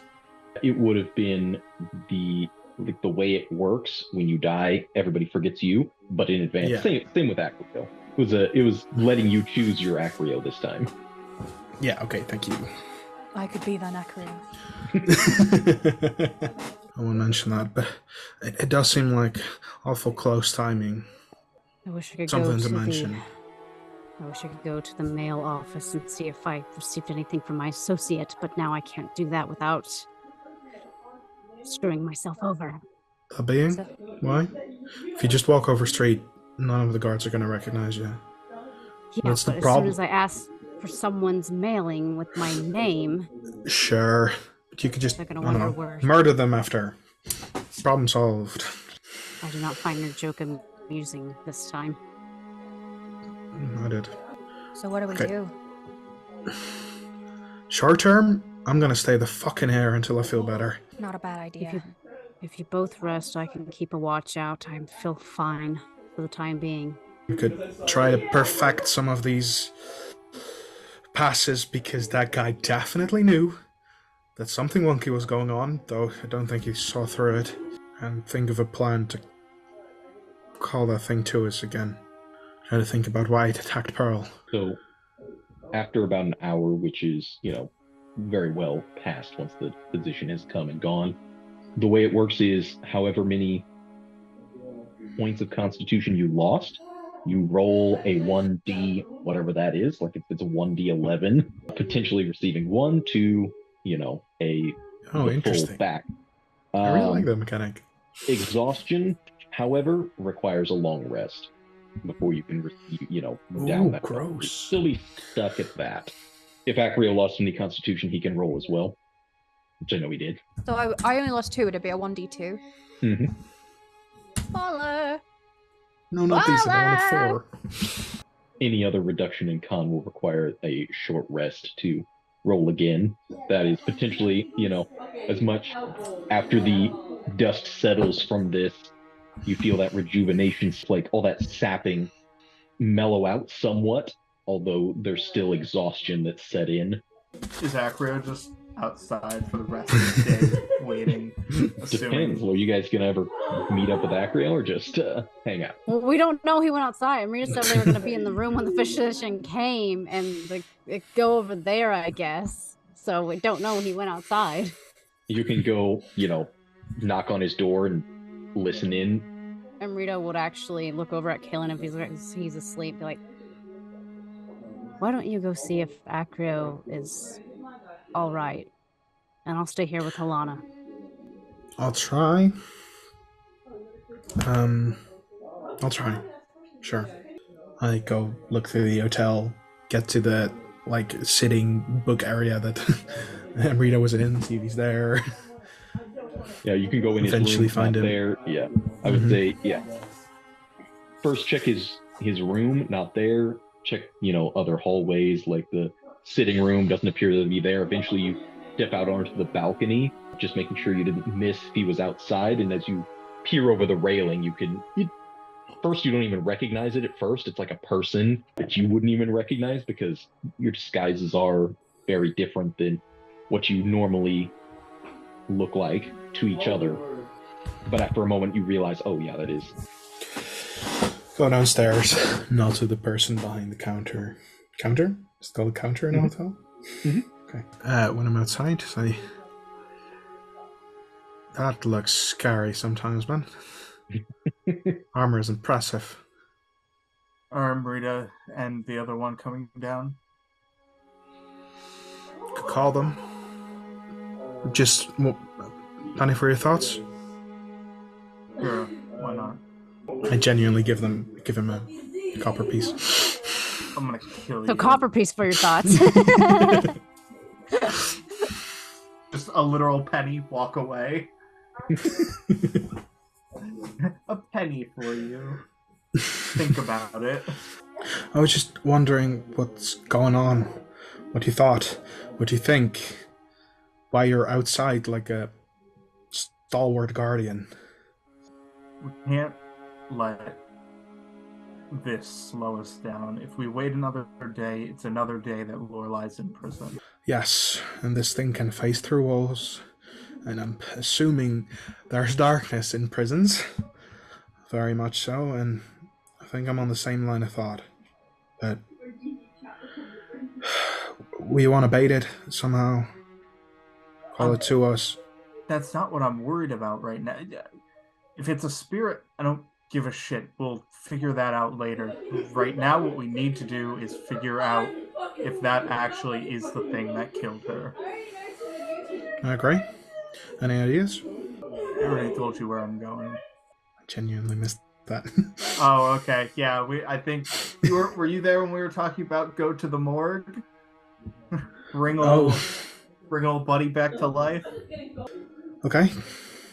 Now? Better now than never. We need to get her before she gets buried. Okay. Sorry, my head was a bit full of almost dying. Yeah, sure. Beans. And then we need to figure out where this werewolf is. Okay. I look around before. Yeah. Helena is like more almost dead than me. She might not join, but right. Send up to Amrita. Ask if she comes down. The werewolf can wait. Luckily. But both need to be fixed. I don't think I'll be the sneakiest I've ever been right now, but Yeah, Well, sure. You're gonna have to put on a brave face. The bravest. All right. Well, yeah. While Cillian, as soon as he leaves, Amrita's sitting there with Halana and everything, debating on what to actually say, but she sort of sits there and turns. Mind answering a question for me? Sure. When you all set out to Silburn, why didn't you think about turning back? What use is there in turning back? If what you were hunting, which I assume was that out in the streets, the wolf I mean, is that what you tracked all the way here to Hanweir? DM checking yes? No. So Okay. basically what had happened is when Paolo and your group were in Silburn investigating and trying to find out something about this cow thing that people had claimed to see, and then none of the locals reported actually seeing anything like that, and there was no leads. Paolo had this other idea of, okay, maybe we crossed the Gyre. There's been rumors of werewolves, on and around the moors. Maybe we can pick up on something else. We've come this far. We need to get paid for something, that sort of thing. Like we've made this a trip and expenditure, so it's like, we'll find something. Well, we heard of werewolves. Oh, I almost said vampires. Whoops. we heard of we heard of werewolves in the moors, and why not? We'd already come so far. We might as well get something done. No use going home empty-handed. Imagine bigger pay. I can understand that. She almost thinks about talking about the cow thing, but she doesn't. Yet again, just not wanting to say anything about it at all. Is that what happened to his face? Tiberius's face? What happened to it? I'll let you decide the story behind that. It's claw marks. No, that wasn't a cow, actually. That was a puma. Snuck up on us. Really emaciated. Had to save someone. Actually, 2 different people twice from pumas. Rough little bastards, aren't they? That they are. Is it true what he said about... I don't know if you know, but he tried writing to me. Would he have mentioned that in the exchanges that she's got in and out of the prison? Make a roll percentile. Okay. Yes, we'll go with for sure that, yeah, definitely he had mentioned something about how, he's trying. Maybe Helena was the one who had helped smuggle a note out. Wasn't in his handwriting, but information that she had tried to have sent. Yeah, I try to help. He was always trying to get things out, but they've got kind of a chokehold. It's difficult to get through the cracks. He did try. She feels her skin tighten on the gloves that she's wearing as they're interlocked together. She's just thinking, it's my fault for ever arguing with him in the first place, but you need a rest. I don't know exactly. And then I'd imagine that's when the cast message probably pops up at that time from Cillian or something. Down now. Acrio wants to move. Our friend has something he probably wants to discuss with us. You should probably stay here and rest, but if you need allies, I'll leave that choice up to you. And she stands and goes to the door. If you want to take any of my weapons with you, by all means. My knife is silvered. I've got some silvered crossbow bolts. You're welcome to them. I think Amrita would turn and look over. I'll borrow the knife, if you please. Yeah, go for it. And she'll give her, probably with the, I imagine it's in like a little bandolier, like sheath kind of thing. I think she'll just unclasp that belt and hand it to her entirely, rather than just a loose knife. Yeah, and Amrita grabs it, holds it, lifts up in the air. She'll be back after a while. I think she'll wait until after Amrita leaves and then just sit there in silence for a bit and then like look at a heavy crossbow probably leaning against the wall and be like, nah, fuck it. I'm just gonna get up and go with them. Like the boredom sets in way too quick. Mm-hmm. Once you all reconvene, first of all, I'm going to have someone roll a d10, and then also, what is your methodology for trying to find anything in this city, especially where a particular body might be stored? I think I play Leonard, who's gotten so afraid that someone might die that he's very curious about what happens to people when they die, and tries to ask around that way. Maybe even to a just guard. in case anything happens to that. my wife, where do I go? Yeah, exactly. I have a life insurance policy, help. Who's gonna roll the d10? I dragged Acrio. us here. I'll do it. Yeah. Yeah, I'm just gonna pretend to be a quiet lady named Ortilia that never speaks. Probably when we're around other people. Yeah, she lost an eye and she's just always been quiet since. Yes. That's her backstory. Maybe we move a little bit away from Acrio. Kill anyone in a 30-foot radius. to keep the distance, probably, to make it look like we're all not going the same way. Sure. Can I have everyone roll perception real quick, please? Never mind, that was also supposed to be at disadvantage, but it's a nat one anyway, so don't matter. I ain't seeing shit. Yeah, Cillian with his level of exhaustion still. Oh, Right? He had at least one. Yeah, what is everyone's level of exhaustion? Uno. Just one. Just, okay. Cool. Where did you... What attack did the exhaustion again? Because maybe I didn't mark it. I feel like... It was the, whenever it drained, you had to do an intelligence saving throw. Oh, no, I succeeded on some intelligence saves. Yes, at least one or two. Yep. Yeah. 2 nat 1s, 3. So, Amrita, you would hear some gossip on the street about someone saying that they live near the cemetery where the child that was delivered by Pearl had been interned, and discussion of how they had been hearing weird noises in the graph at night. Not sure exactly what it is, but there's just like idle talk of that. Yeah, she will whisper to Cillian, send a message to the other two, but it will be in that area where, remember when we first came in Hanweir? Probably go there. There's been noises going on, they said. That's a good option. Inform Acrio. Send a message. The most gentle geist I can find. Amrita overheard someone talking about the graph we saw when we first entered. How there's been noises. It's probably connected. And with that, he'll, without response, just turn in that direction. Start headed that way. At the same time, Leonard grinds, questioning of where a body and everything might be taken if it was, a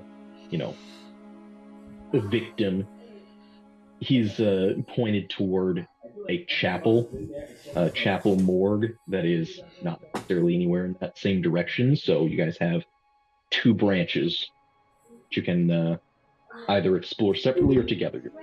I think in our current state we need to go together, and I think we just follow Acrio. Yeah. Or I would. Yeah, I think Amrita's kind of watching, seeing this exhaustion still over him. Do you need a minute to stand to the side or just continue walking? I'm used to it.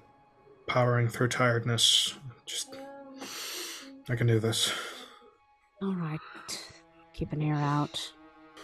You follow the pristinely laid out streets, cobbled roads, nicely trimmed trees leading down alleys and thoroughfares out of the more upscale area, or rather on the border of it, toward the graph near the southwestern gate where you had entered. It's not hard to find the graph that you had seen before. And what exactly are you guys looking for as you approach? Well, I'm first of all pretty curious about the particular graph that that thing was being buried in? See the name on it? Anything that might be put on the graph in honor of something or something? Sure. You won't even need to make an investigation check to find one of the newer burial plots, the small, dug up area of internment. Got this iron grate set up around it. You're not sure exactly what that's for, possibly some geist prevention, some kind of warding, or just to separate it out, set under this tree that is, let's say it's a poplar. And you see the name on the headstone, Grace Radcliffe. There's a singular date, and you would find in the area there are what you would presume to be relatives, other headstones that bear the same name, Ratcliffe. Anything suspicious about those dates? Are they all recent, or are they all like how a family would normally die? You would suspect it's as, generational. Okay. Stillborn baby, probably the one Pearl delivered. Any chance this could be revenge? Maybe. She said good riddance when I first spoke to her. I don't think she heard me. She thought I'd hear. There was something weird about it. Well, maybe she did actually do it then. I'm gonna go ask around, see who these Radcliffes are, what their reputation is, who they are, and I sort of throw a look towards Acrio like, do Cathar stuff. He'll start asking around for who he could talk to about a loved one who's passed away. Like, just in general? Yeah, like what do I do with this? Where's the morgue? Who would I talk to about that stuff? I mean, you would probably get the same yeah. indication as Cillian, unless he had. Yeah, I think I'd probably pass that information along. I didn't particularly mention that. You would probably get a name, Acrio, if you were looking into that. A moon sage by the name of a priest, Jorgen St. Strode. Got it. He sounds cool. So when Cillian was talking, he's saying that the baby got revenge for being stillborn. What he was offering was Pearl failed to deliver the baby, and the killing of Pearl was revenge for that. I don't think he's married to that idea at all, but maybe it's corporeal, maybe it's not. I'm not sure. Cillian, can I have you make a persuasion check, disadvantage still, as you're trying to talk to people about the Ratcliffes? Yes. Okay. All right. Leonard Brine is very convincing. Southern charm, baby. Mm-hmm. That Stinsian charm that they're so known for. Yes. You would get the impression from people that the Ratcliffes are a family from this area of Panweir, which is very clearly like the poorer neighborhoods, closer to the docks, not far from like the merchant wards and that sort of thing where trade happens, but the houses here are a lower class. But there's this hint of resentment as some of them talk about how James Ratcliffe has gotten into the position as the butler at an estate and moved his family toward the more middle-class areas out of their ancestral place. And there's some level of surprise that he even brought his daughter back to the family plot in this graft in the poor neighborhoods. People didn't expect him to even return to his roots at all. Okay. Yeah, I want to tell that to everyone in the party. Yeah, Acrio would beeline it for the church. Actually, no. He would look at people as he walked past them, which is just crow face staring at them as he walks past them towards the church. Yes, this plague bulwark mercenary-looking fellow. While we're walking through the streets, does any of these people, through Amrita's sense, because she'll sort of inhale the air as they walk by, does it smell off at all, or like anybody else that has a similar scent that she has? Like another werewolf could be hidden amongst these people and they just don't know it. Make a perception check with advantage with your nostrils. It's very possible. The idea of werewolves hiding within civilization is a particular paranoia of those in Kessig. You know for a fact that there's nothing here in this particular crowd around you as you're moving through these streets.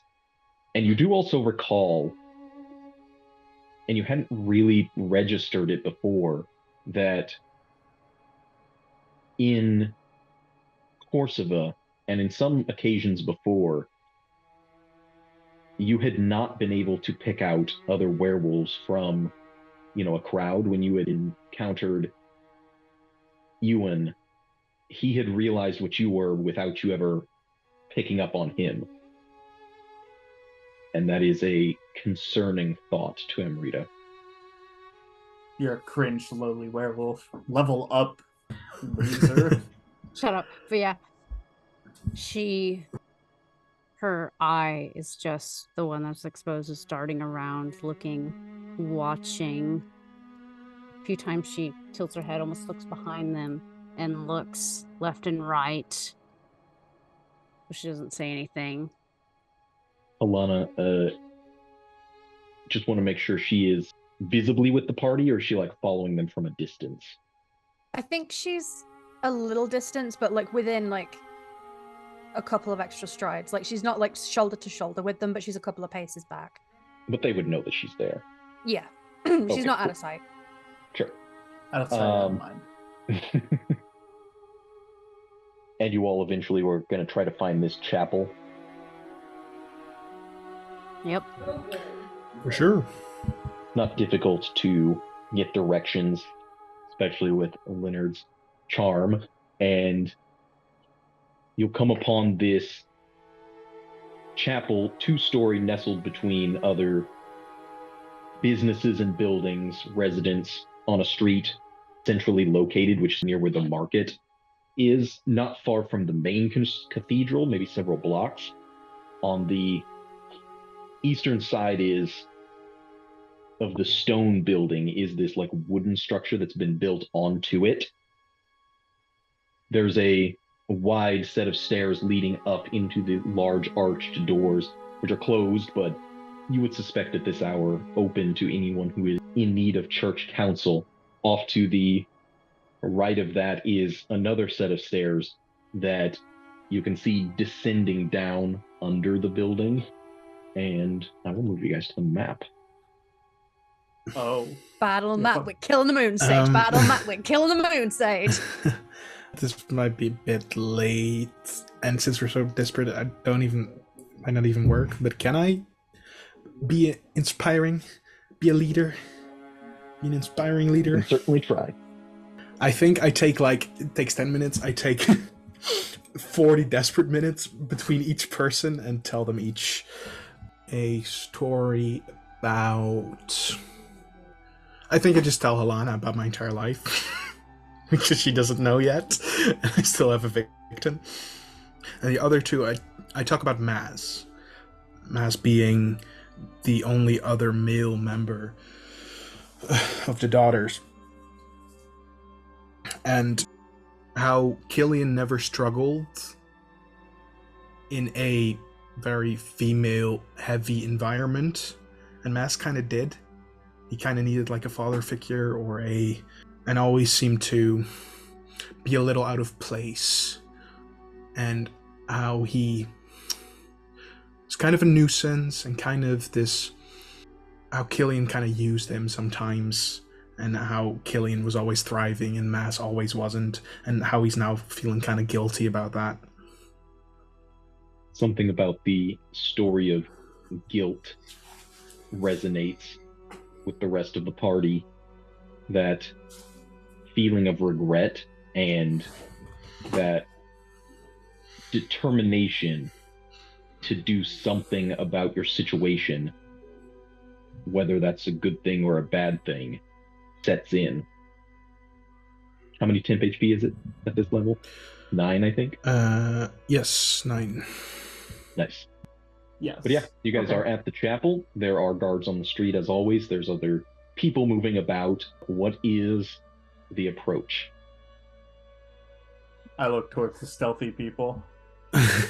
Yeah, can you give me a quick description of the chapel? What is it like sandwiched in between other buildings like it seems like here? Because a lot of this map is dark. Yeah. Like I said, it is sandwiched between a couple other buildings. It's a 2-story structure, although the upper plate part tapers and it's, probably a smaller amount of rooms. Then off to the right is a wooden, like lane that's been built onto it. You're not entirely sure what that's about without investigating a little bit more. But without going around the back side, which you're able to do, that's kind of all you can see from the front. There is at least one window you can look in on the street as you go by. It seems to be like a sitting room sort of situation, nicely furnished. It doesn't exactly look like a church setup, as many churches as you have been in. Would I know general layouts of churches, like where I would go? Like, do they handle morgue stuff in basements? It'd make a religion check, or history, I would say, but religion's more likely. You would know that bodies of the deceased typically don't need to really be processed, although in the case of a potential murder, there may have been an autopsy. In that sort of situation, it probably would have been underneath the structure because it's cooler, especially this time of year when it's warm. Bodies will decompose quicker when it's hot. However, there is also depending on how far along she is, there is a moment usually for family to like a visitation, while moon sages or other priests will put wards on bodies so that they cannot undead attack their family members before being buried. Yeah, a little gentle. So it really depends on how much has been done to this corpse at this point. Acrio, does he believe Amrita or Cillian is stealthier? Because he forgot about Cillian. I mean, you've known him for well over a month now. I mean, he was off in Shadow Grange with Amrita for a while. Yeah, I mean, he showed up, came back. Fought the demon. Yeah, you've experienced enough of him to know that he is certainly a roguish type, although he looks exhausted right now. Yeah, I look to Amrita as quietly as possible, which is basically like just face to face looking up at her, whispering to get it through the mask that we need to find our way into the basement. I can figure it out. I'll find my way into this one. If we can get in without being seen, that's better. And then we need to leave as quick as possible. Okay. You'll look over to this, I think, was the one going into the... Can I sort of overhear this? Difficult. Yeah, he's faced away and speaking through this mask, so with your disadvantage on perception right now, it's really difficult. I'm good at distracting people. Should I go do that? Yeah, we need these guards not staring at us right now. I'm good at getting people to stare at me. I would say, Acrio, with a 15, even still, you would probably know that there's more than one way. There's probably an internal door as well to access the underside of the chapel, so you don't necessarily have to do it on the street. So it's up to you if that would be your preferred method.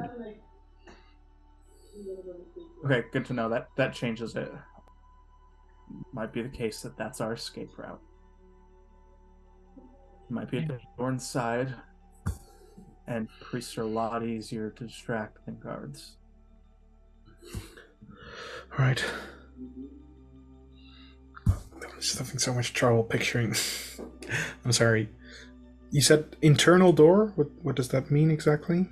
Like somewhere inside, they can go downstairs in the basement. There's probably stairs. Sure, but it would still be kind of hard to go or the chapel's open. It's like not strange to walk in there.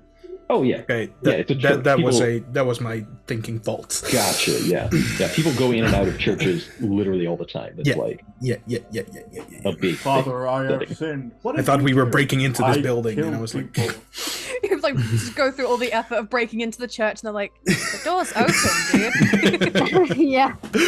But I imagine Okay. we're going to a place that we can't access to begin with, so Mhm. yeah. I mean, yeah, the morgue would be off limits for sure, but the main Yeah. part of the chapel is not. Mhm. I'll go over to the front door. Is this the front door? Mhm. Look at Helena as we walk by. You open the large double doors into this chapel. Heavy iron hinges creaking. There's a well-tiled hallway in front of you. Doorway just to the left, and a set of stairs as well that lead upward. And in front of you is another set of doors that are very clearly the chapel hall, very religiously ornate carvings, and another hallway that curves down to the right. All right. Is this? Oh, that's just a poop hole. Yeah. Take a little peek in there, see that it's a toilet, and just keep going. Someone in it, like, hey, I'm sorry. occupado. After Guards that, moving in a rush little in. bit further, you can see Acrio to the right. There's a little seating room. The door is open, completely empty, but there are chairs and an empty coffin that has been set out there. You're not sure if that is going to be filled or has recently been vacated, but it seems to be the room where people can pay last respect, Mourn. that sort of thing. Got it. Well, she's not being mourned right now. Hopefully she's still here. Go a little further. A little further down past the seating bench on either side to your left and right, they're not actually doors, but these 10-foot wide spaces with heavy curtains that are drawn on either side, symbols of Avacyn embroidered into them. And just past that, a longer hallway, door at the end, windowless at the far end of the hallway, but there is also a door just past one of the curtain rooms to the right. It would have the symbol of Avacyn, but with the crescent moon worked into the shape of it behind in recess. Almost exactly the same symbol that you have seen Lorelei wear. Okay. Is everybody following me, or am I just alone in this church? Hello? I think Helena would go in, but she'd stagger the entrance so it doesn't look like we're going in together. Got it. Maybe just go in I'm just paying in a visit to come pray for a bit. This door is the chapel-looking one, right? Mm-hmm. I'm just gonna go straight in there. Go talk to some priests. Which curtain was the one that had the Moon Maiden door past it? This one, or? So the door that seems to have the moon sage, Oh, it's okay. Bruna's, This one. yeah, Bruna's angelic symbol attached to it would be that one there. And Cillian, when you enter the chapel, this is who you will see. Oh, I almost Oh, spelt it no. right. I almost spelt it right when you said it. Oh, I don't like him. Oh, I'm committing so many atrocities. He looks like the Spanish Inquisition. As you do that, Cillian entering the chapel, there is a singular figure between the pews holding a staff with the symbol of Avacyn on it. Moon sage garb with a collar that, goes up almost covering his mouth. He has this censer that he is waving back and forth, and you can smell this intense aroma wafting off of it, as well as this mana. You can almost smell the magic coming off of it. That's cool. I see him waving around magic, and I say, excuse me, I had a bit of a near death today, and I was wondering if I could trade some words with someone. Is that you? Please, child, sit. You smell of death, blood. Quiet. Thank you. Go sit in the back No, like the front view, so I can pull him away from. He will approach past you toward the edge of the chapel. Next to the doors, you see this small basin that has just like a thin layer of water on it. And he will dip his fingers into it, approach you, and on your forehead draw the symbol of Avacyn with it, which does smear just a little bit. Oh, right. Me and my wife were attacked today by something quite beyond understanding, and death was suddenly so close, and it felt scary, not comforting, like the eternal sleep should be, The eternal sleep, blessed though it may be, it is where my order seeks to do our work, but it is a hard work, death. It is so natural and yet so wrong. It almost took my wife, and I couldn't hack it. I need it. She's always saying to me that I should talk about my feelings more, and when that happened, I thank you for inviting me to sit. Of course, the halls of Avacyn's church are always open. Bruna's blessing extends to those asleep and awake. You'll see him just move and take a seat next to you on the pew. Mm-hmm. Bruna, can you talk about her? I know too little. Of alabaster. And he doesn't want to go into a spiel exactly, but I'm trying to get him into a spiel. He'll talk as long as you want about that in particular. But yeah, Bruna, Flight Alabaster, the angels associated with keeping the dead asleep. That is their task. And as the Moon Sages, we use our connection to the mana coursing through this world to assist as we can with the angels' work. Is that what that is? Going to the sensor. Part of the purification process, yes. This is a holy space. Quite. I can feel it in the air. Does it ever frighten you? What in particular? Being so near death all the time. I heard there was sometimes the dead are brought here. Constantly. That is our work.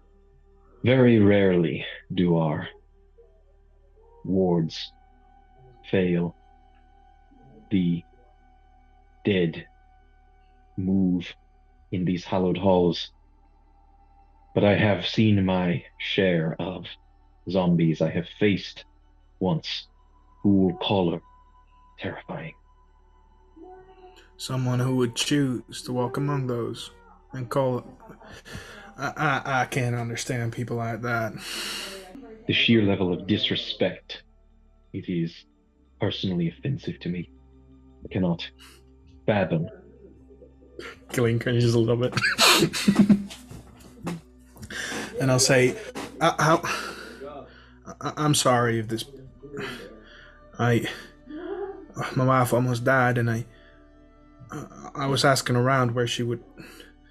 Because it was unsavory, and I was just wondering how long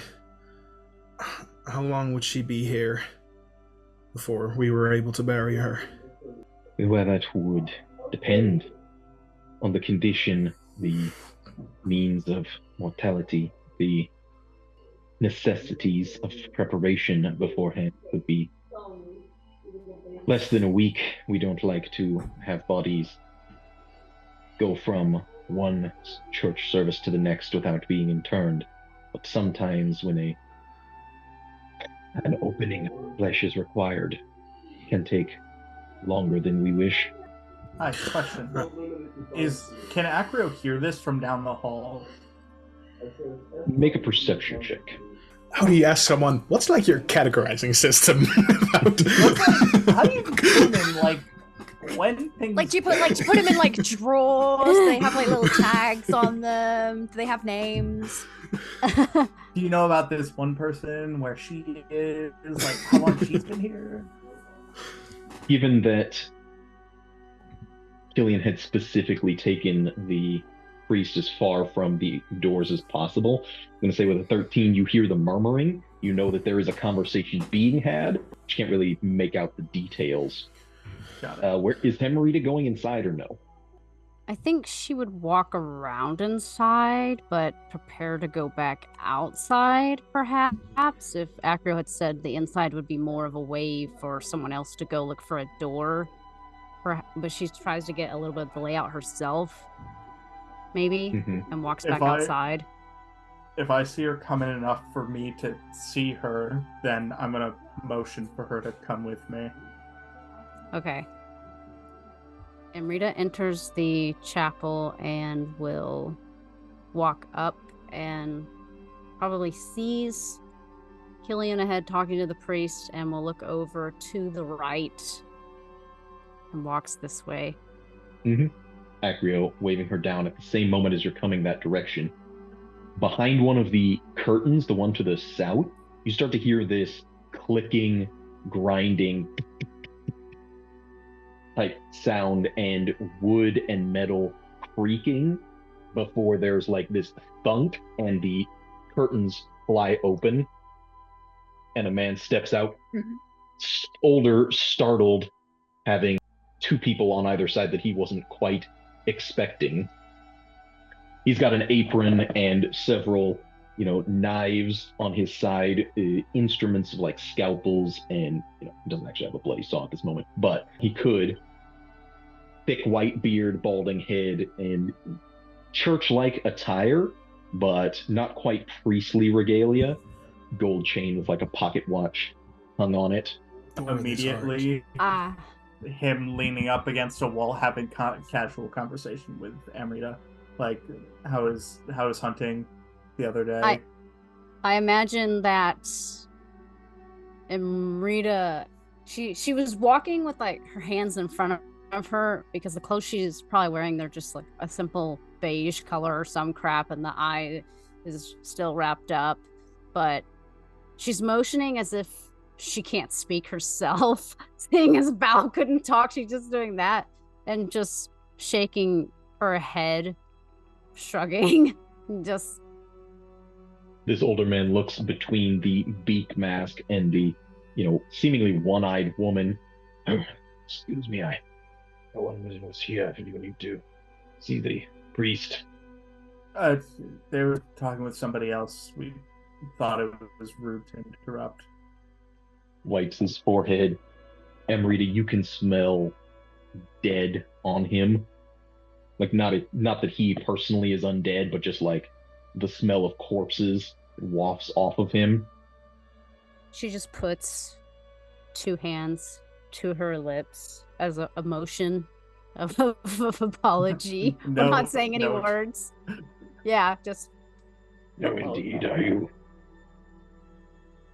did not come in contact with the plague? Shakes her head no, and just points like at her throat. Looks at Acrio. Plague mask. Yeah. Doesn't matter how close it gets, I keep myself away, but the mask helps. I should hope so.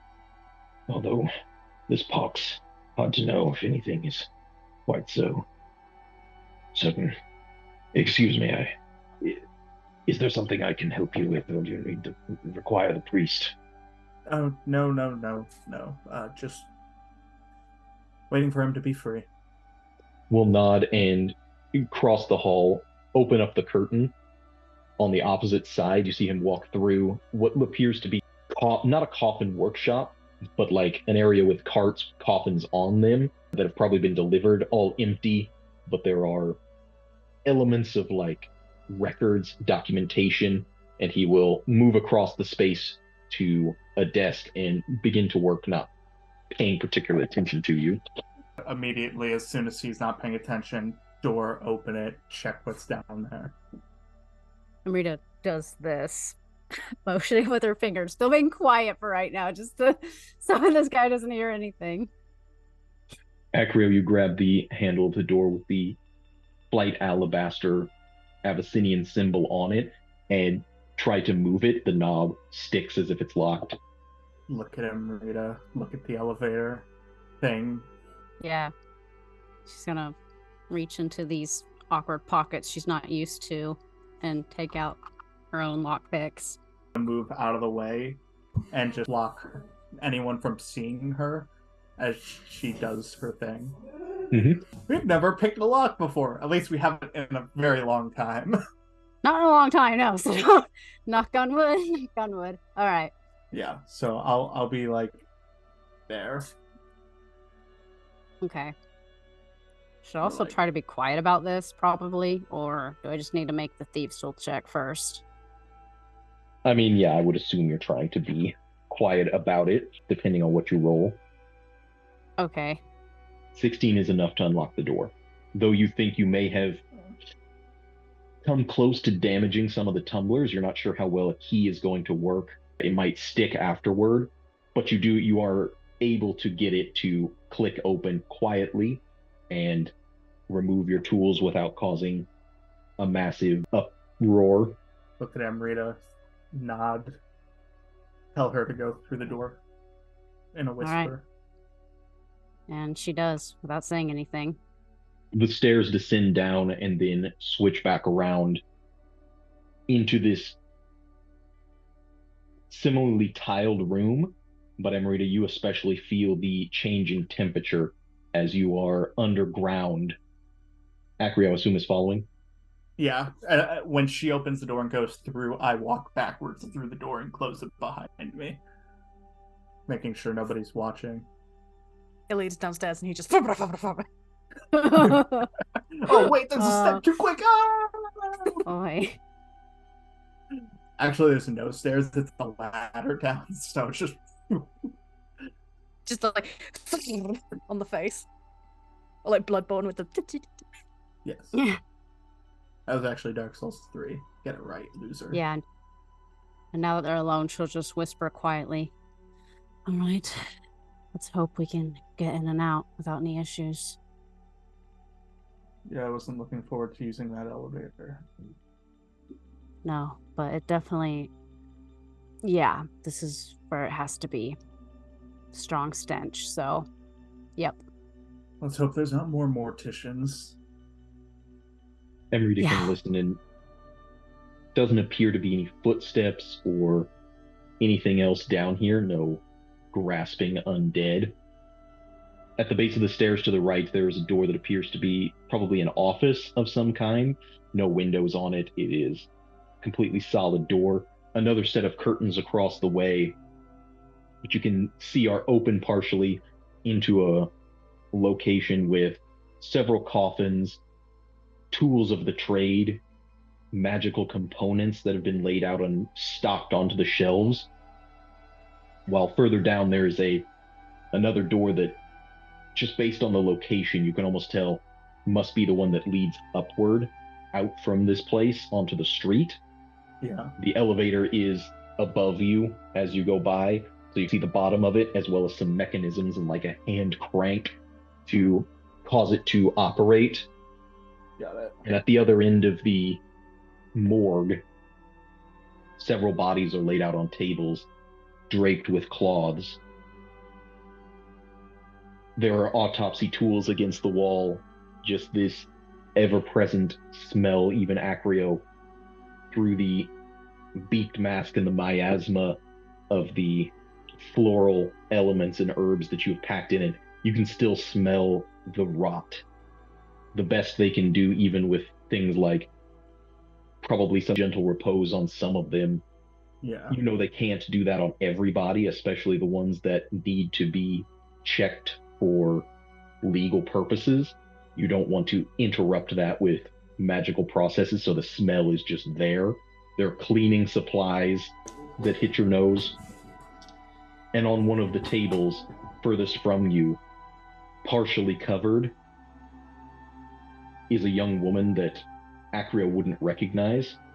Yeah, Jake, I don't want to stretch my gathered whispers abilities, but is it possible for me to send Reagan along with them so I know when they go back up, and then I can act my ass off to try and create a distraction? I'll have you roll for stuff like that, but yeah. I think Reagan could report that, they've gone downstairs. There we go. Walking down, he'll see this door right here that leads to what he can assume is outside, and he's gonna just a quick little unlock and a preemptive click and just leave it slightly ajar, just still closed, but nothing there so that they can get out if they need to. All right, Amrita, do you know who Pearl is? So now that I'm down here, I have no fucking clue. Does she see the body by this point? I assume she does. There are or is several this bodies. Thing in the way? Did Amrita ever meet Pearl? She saw her body she saw her corpse. Yeah. Oh, yes. Then So- you would yeah, recognize so- Pearl's corpse. Yeah. I met her when Totally. she was dead. I saw her from a Technically met her. Face down. Very good conversationalist for Amrita. Yeah, Perfect amount Amrita of was like, talking. "Great, I love this woman." Great.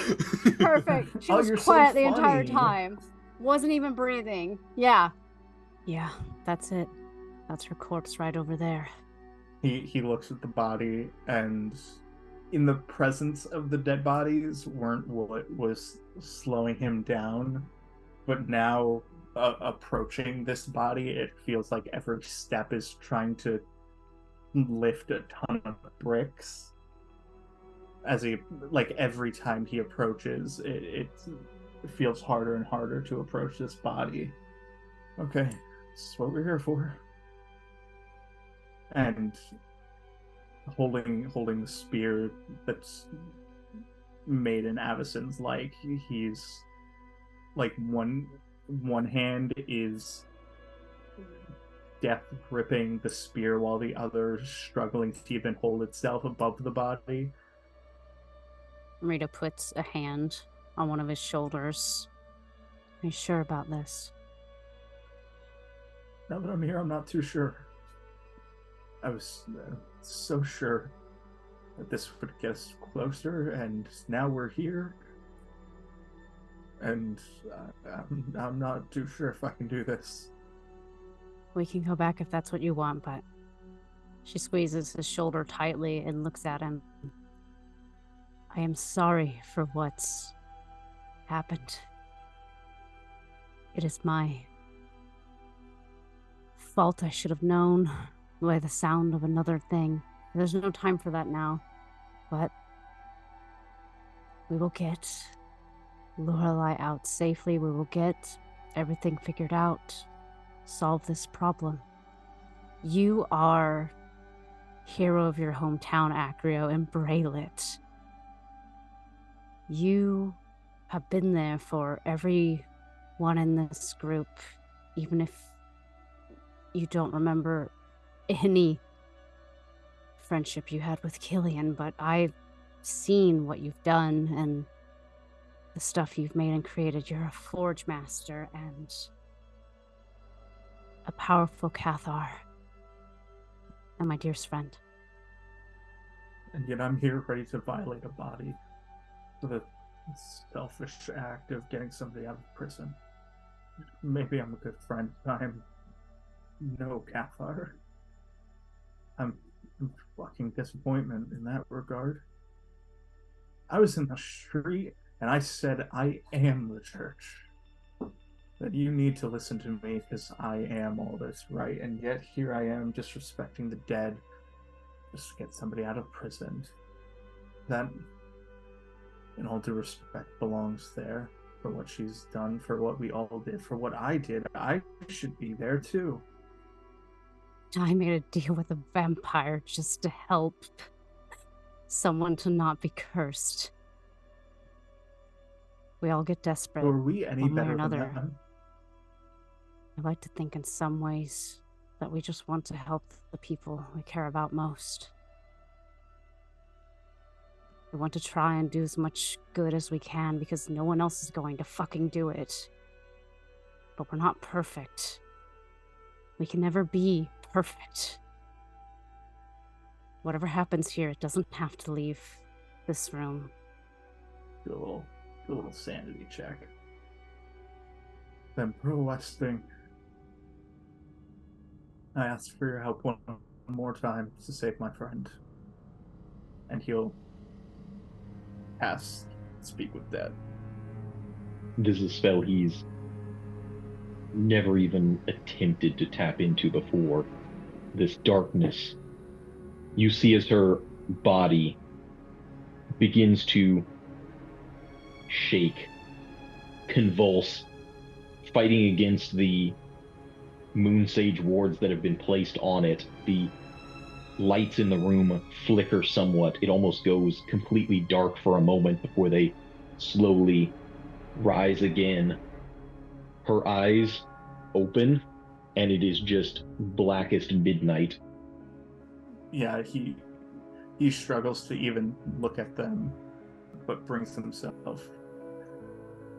There's a chance that they know what we're doing down here, so let's make this quick.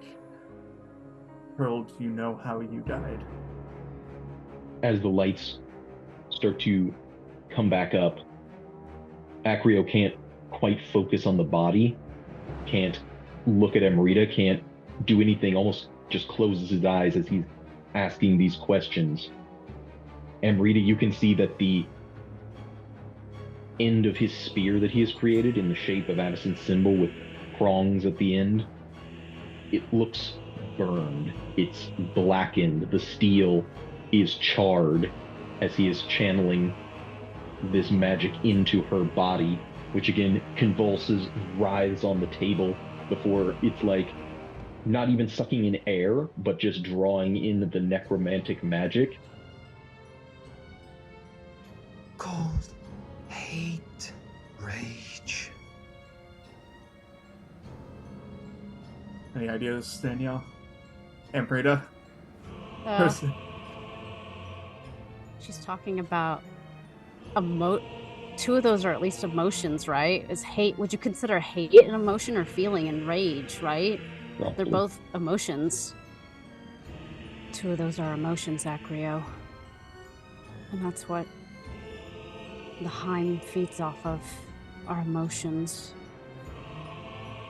I had these questions, and after going through that whole hesitation thing, there was like a 50% chance Acrio just didn't do it, and he was like, let's run, and I just forgot everything, and I'm just pulling stage. You didn't write them down? No. Damn. And Rita's watching him with bated breath though she's saying this, but she's clearly also just, the blue eyes just widened and watching all of this. He'll ask what she saw leading up to her death. You see the hands underneath the cloth, the knuckles. You can see contracting under it and just gripping onto this sheet that she is covered with. Nothing.